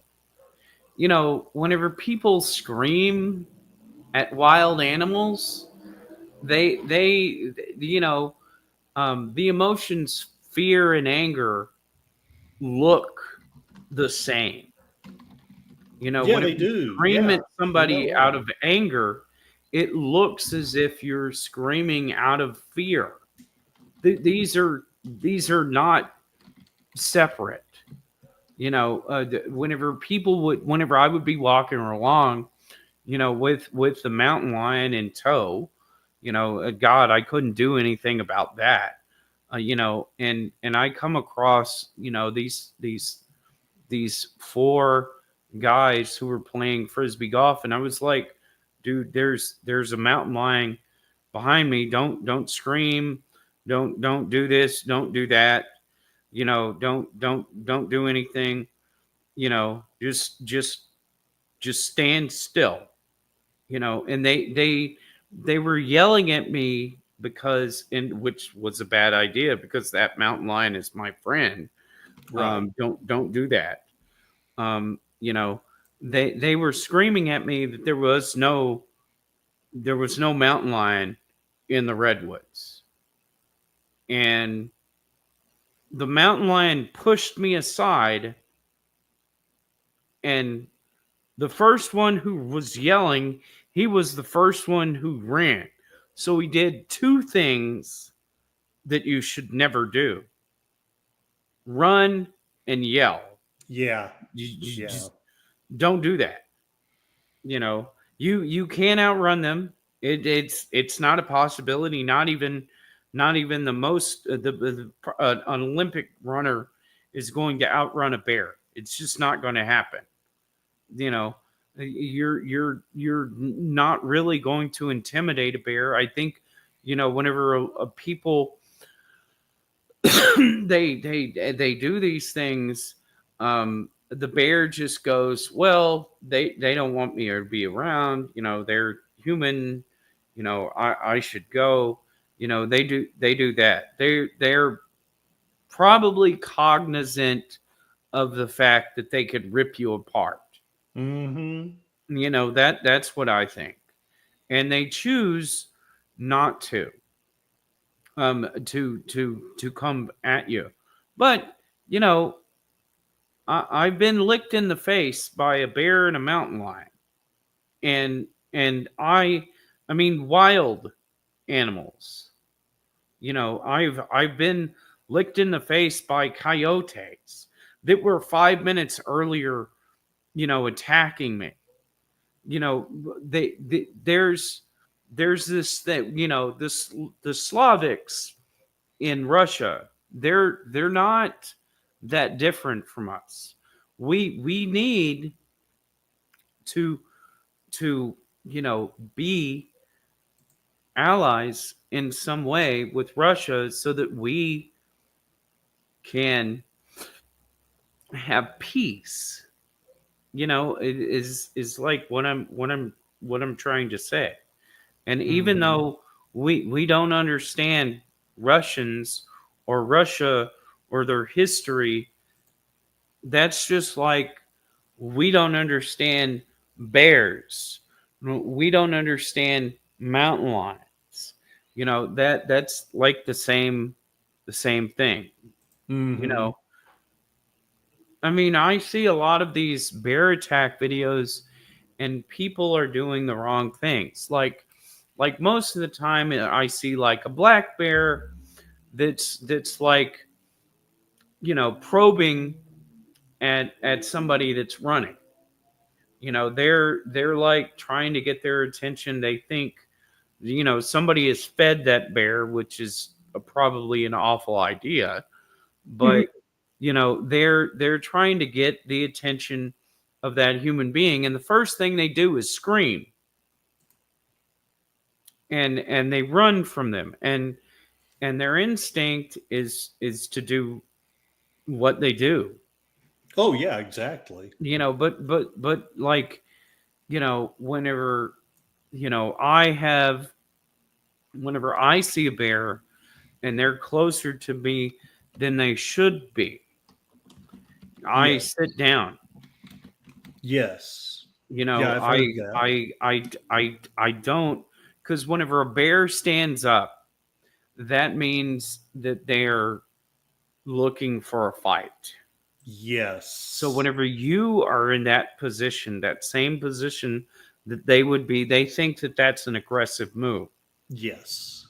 You know, and I have never had a bear claw me or bite me or anything else like that. And literally I just like, I will not act in any way aggressive to them. That is wise. I I haven't been around any bears, so I don't have any experience with that. Mostly my experience has been with farm animals, and that's not the same, but you definitely do learn kind of their language a little bit. And if all else fails, I reach up and I will touch them. Mm-hmm. I will brush their fur. And Mm-hmm. all animals, had a mother. And Yes. that's why petting, whenever you pet animals, they like that because your hands literally feel like that. You know, the grooming, you know, that's a part of their grooming, and they connect with you because that's like what their mother did. Whenever they would lick them, that's one of the first things that happens with a newborn animal is that their mother licks them off, and then once she licks them off, they suckle. Mm-hmm. So it's a psychology, you know. And I one night I was sleeping in the woods in Mendocino. uh, I found this great this huge, gorgeous tree.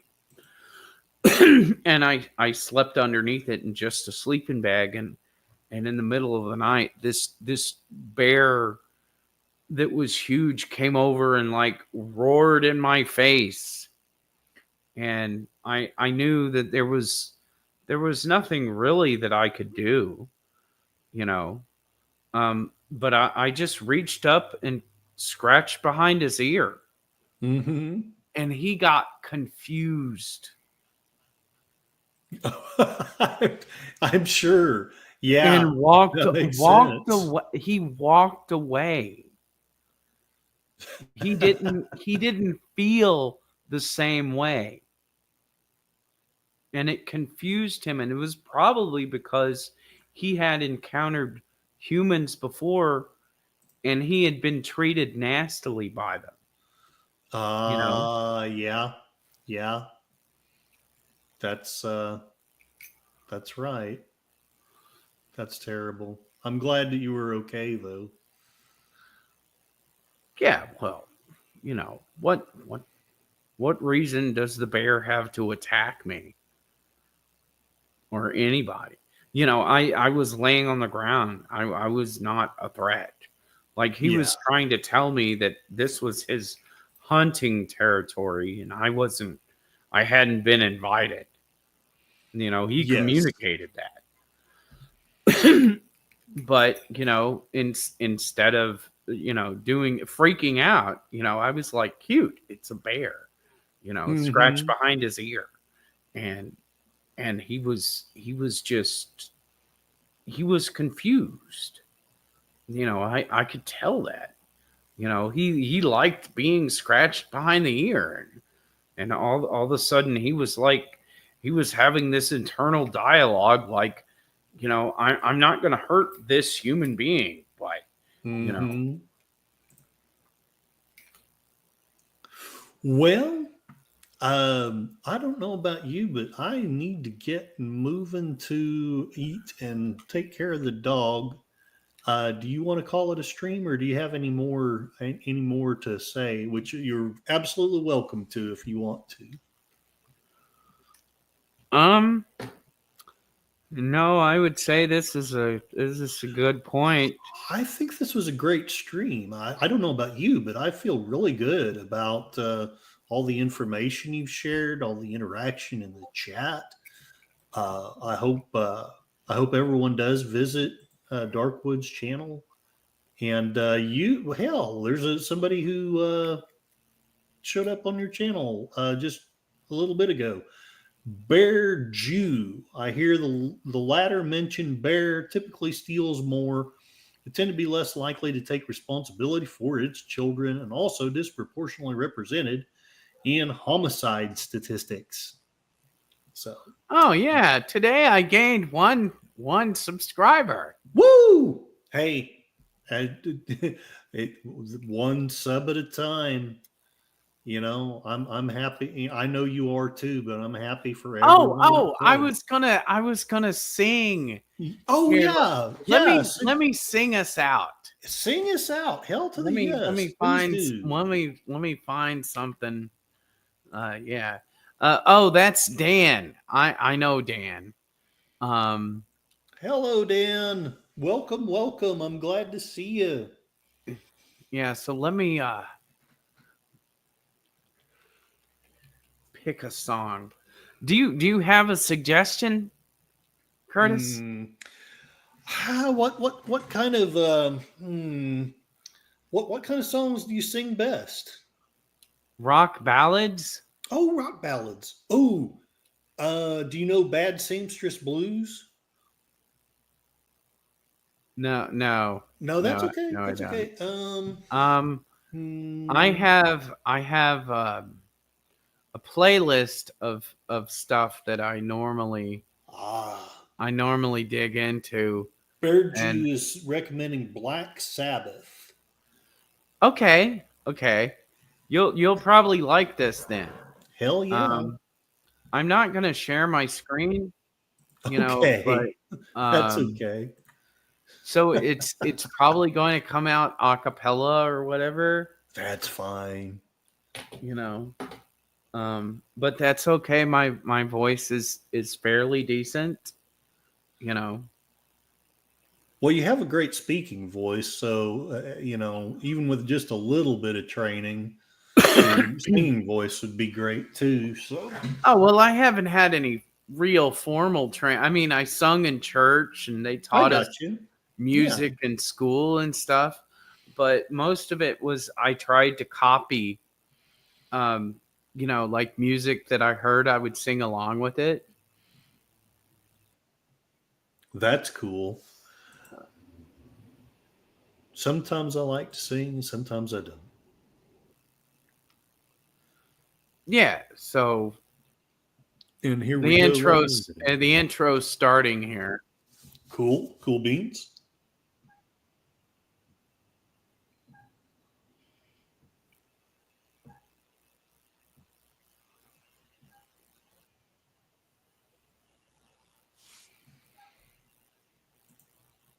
Generals gathered in their masses,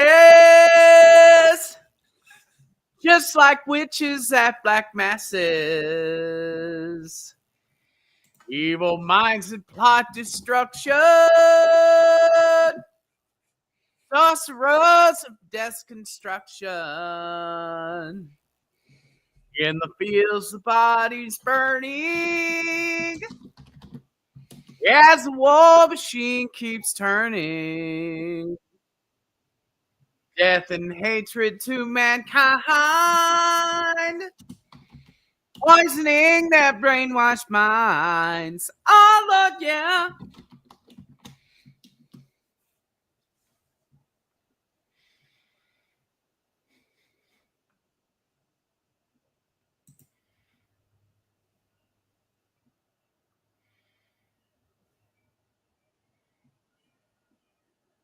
All right. All right. That was awesome. I Hold on. love that song. Oh, there's more. Okay, sorry. Politicians hide themselves away. They only started the war. Why should they go out to fight? They leave that world to the poor. Yeah,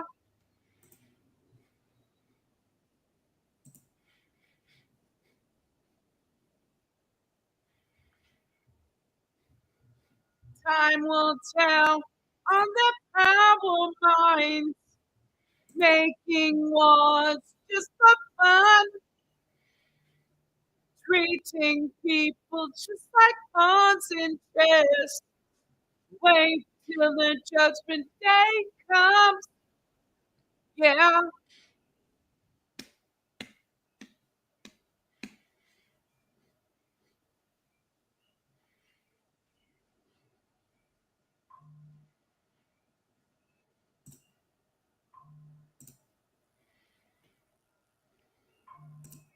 now in darkness, world stops turning.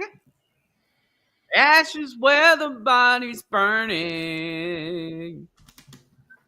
No more war pigs have the power. Hand of God has struck the hour.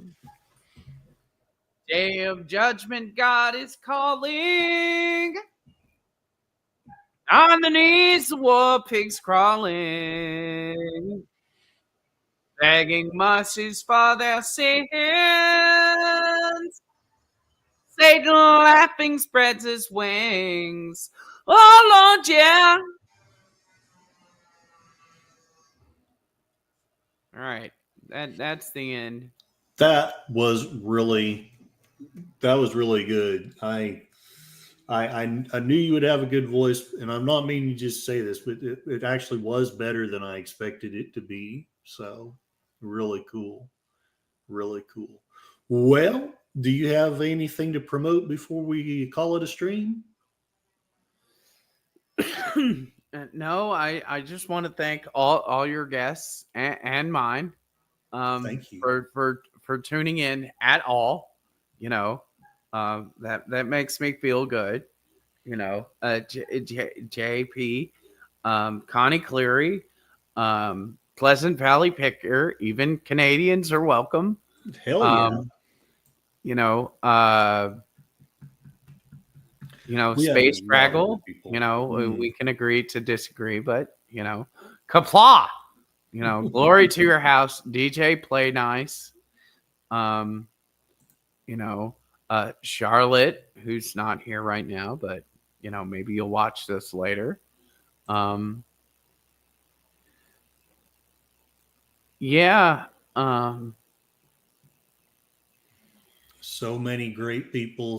Thank you so much. Clue Studio. Clue Studio, thank you for showing. Moira Kitty, Jason Jones. I know I had him up here. Jason Jones. Sounds like a action hero, doesn't it? Jason Jones.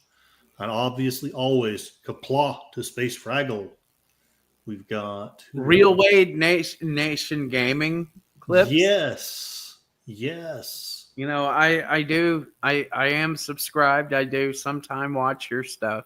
Right You know, on. I like video games, and especially you, Curtis, because Oh, thank because you. because because you are helping me with my platform. Well, I do what I can, and then I can what I do. I don't know what that was even all Us about. us small us small YouTubers have to stick We together. got to stick together, and like Orville Nation says, like PJ says on Orville Nations, we grow together. I love that philosophy. I think that's the way. I think that's how we hopefully can overcome the algorithm, which is Oh, programmed against and us. Curious Contrarian, I have just seen you just now. Oh, You know, oh, uh, nice. Yes.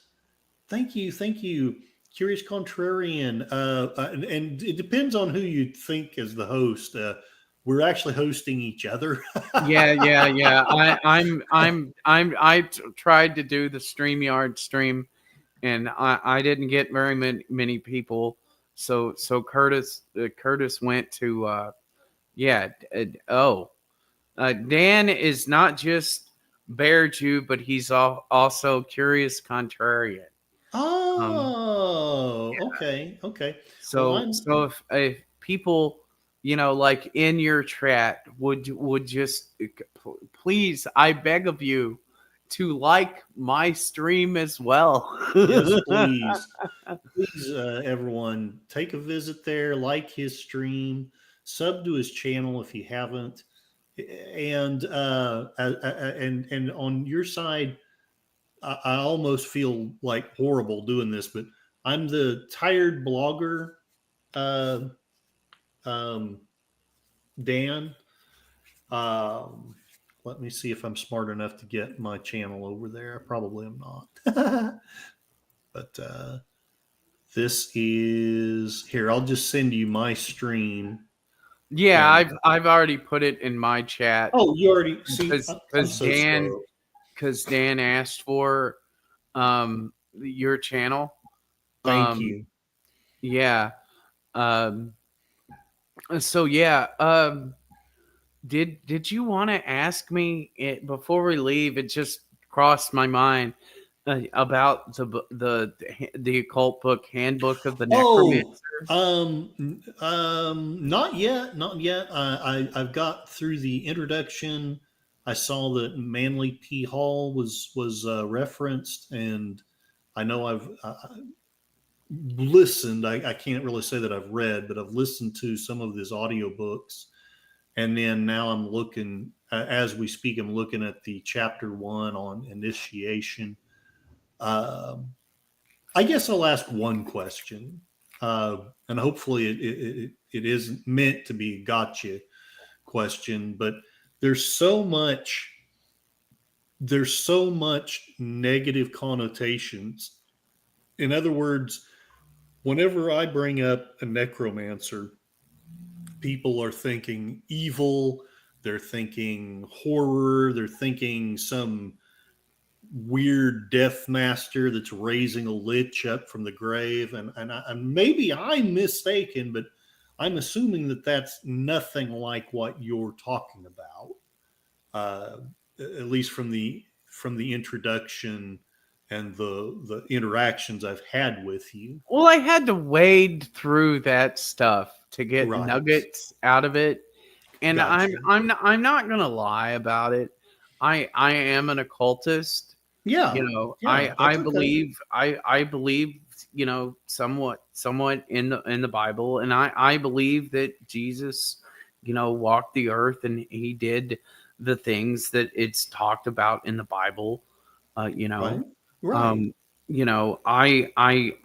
I believe that uh, necromancy is a shared sort of thing between all cultures and religions, and Yes. that's why um, you there's not really um, I didn't get into the biblical acknowledgments of that because it would be unfair to me to weigh it to that whenever just about every culture has some form of necromancer Hmm. in it. And yes, I am aware of the negative connotation, but whenever the book is placed in the occult section, you know, that's like a draw, I and understand. that's intentional.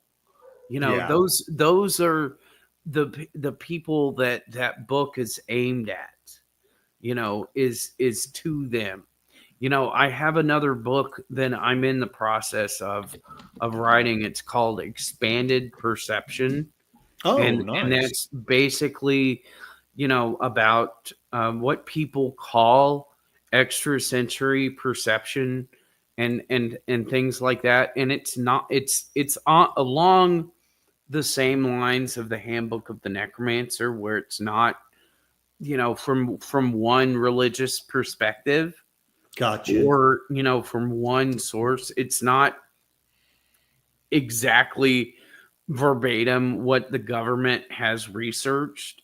it's Right. it's it's also has to do with my own personal experience. Even though, I knew people that were researching this in the government, and kind of like that's kind of what uh, uh, prompted me along.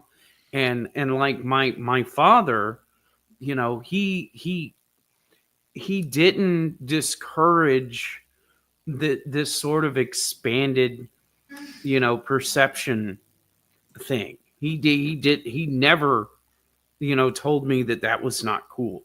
He thoroughly believed, that you could sense like other people, that Yes. you could read. He could tell whenever anyone was lying to him. Oh, that's he fantastic. he could read people. He had used some of these, like people would say that they're gifts, but I Right. believe everybody has them.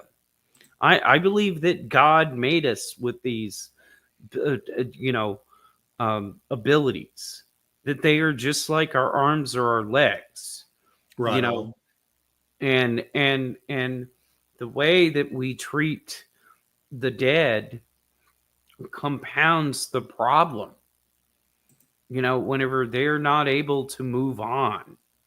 They we both ignore them and encourage that, because like if you concentrate, or you're constantly calling out to that loved one or that person that you miss, you don't allow them to move on. Interesting. you I've know seen that. I've seen that in fiction, but I haven't studied a great deal of the occult. I've got that dangerous, shallow knowledge that basically I need to be careful about opening my mouth too much.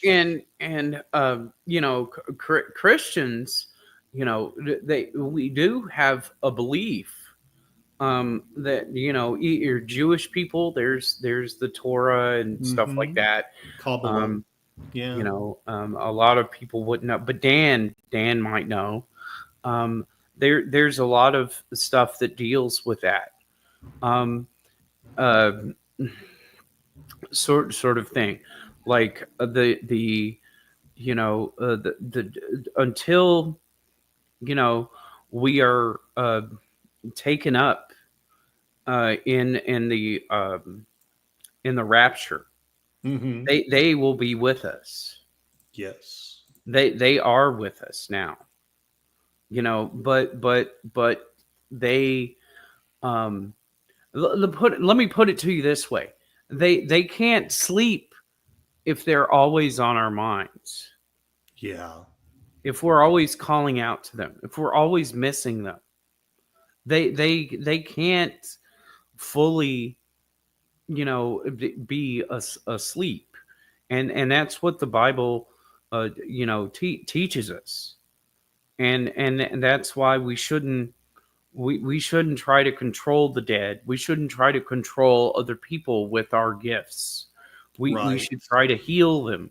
And that's what Yes. Jesus was trying to tell us. I mean, we still don't understand like some of the things, and some of those things were left out of the Bible. It's not in the New Testament, but it's part of the Apocrypha.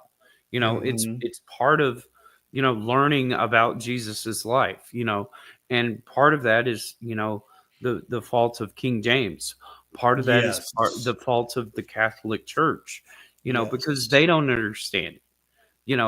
Part of that is because Solomon was a necromancer. He was an occultist.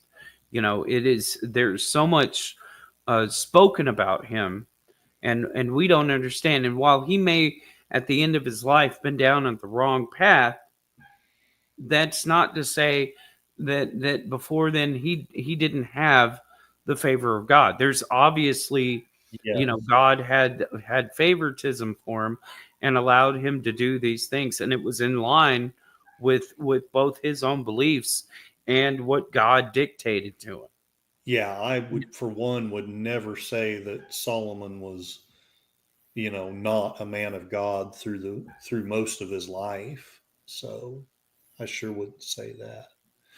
Well, if you're all right, I'm going to call it a stream. Yeah, And we've been going on here for you, 4 hours. you did great. I'll be frank, I am wearing out, but you did great. I'm so glad we did this. I really, really am, because this came out so much better. I mean, I thought it would be good, but I feel like this was much like your singing voice. I feel like it was much better than I expected it to be. So I think that's fantastic. Thank you so much for being here, for sharing all this information. You We gave us we a gotta lot to do think we about. gotta do something like on the regular. Well, I think we should go for like small things, yeah, and maybe not live streams, but like videos. But we should do this we more often. definitely should talk about it, because now the thing is, like, my schedule is so chaotic that the times I've tried to do regular things just ended up not working out. But I would love that. That would be Well, great. like I was just saying, they could be short. Yeah, yeah, yeah. Because people are not going to go back and watch a live stream that's like 2 or 4 hours long. Well, but Joe Rogan, I mean, I'm not saying that we're Joe Rogan, but he gets people to do that all the time. We have to build up to We that, do. You're artist. correct. You're correct. You are correct. But yeah, let's call it a stream. I'm going to share like two things with you on the back, if that makes any sense, in the Okay. Yeah. whatchamacallit. And then I'm going to go eat. Yeah, I didn't cook lunch either. Oh, God bless all of you. Thank you for listening. I think this was fantastic.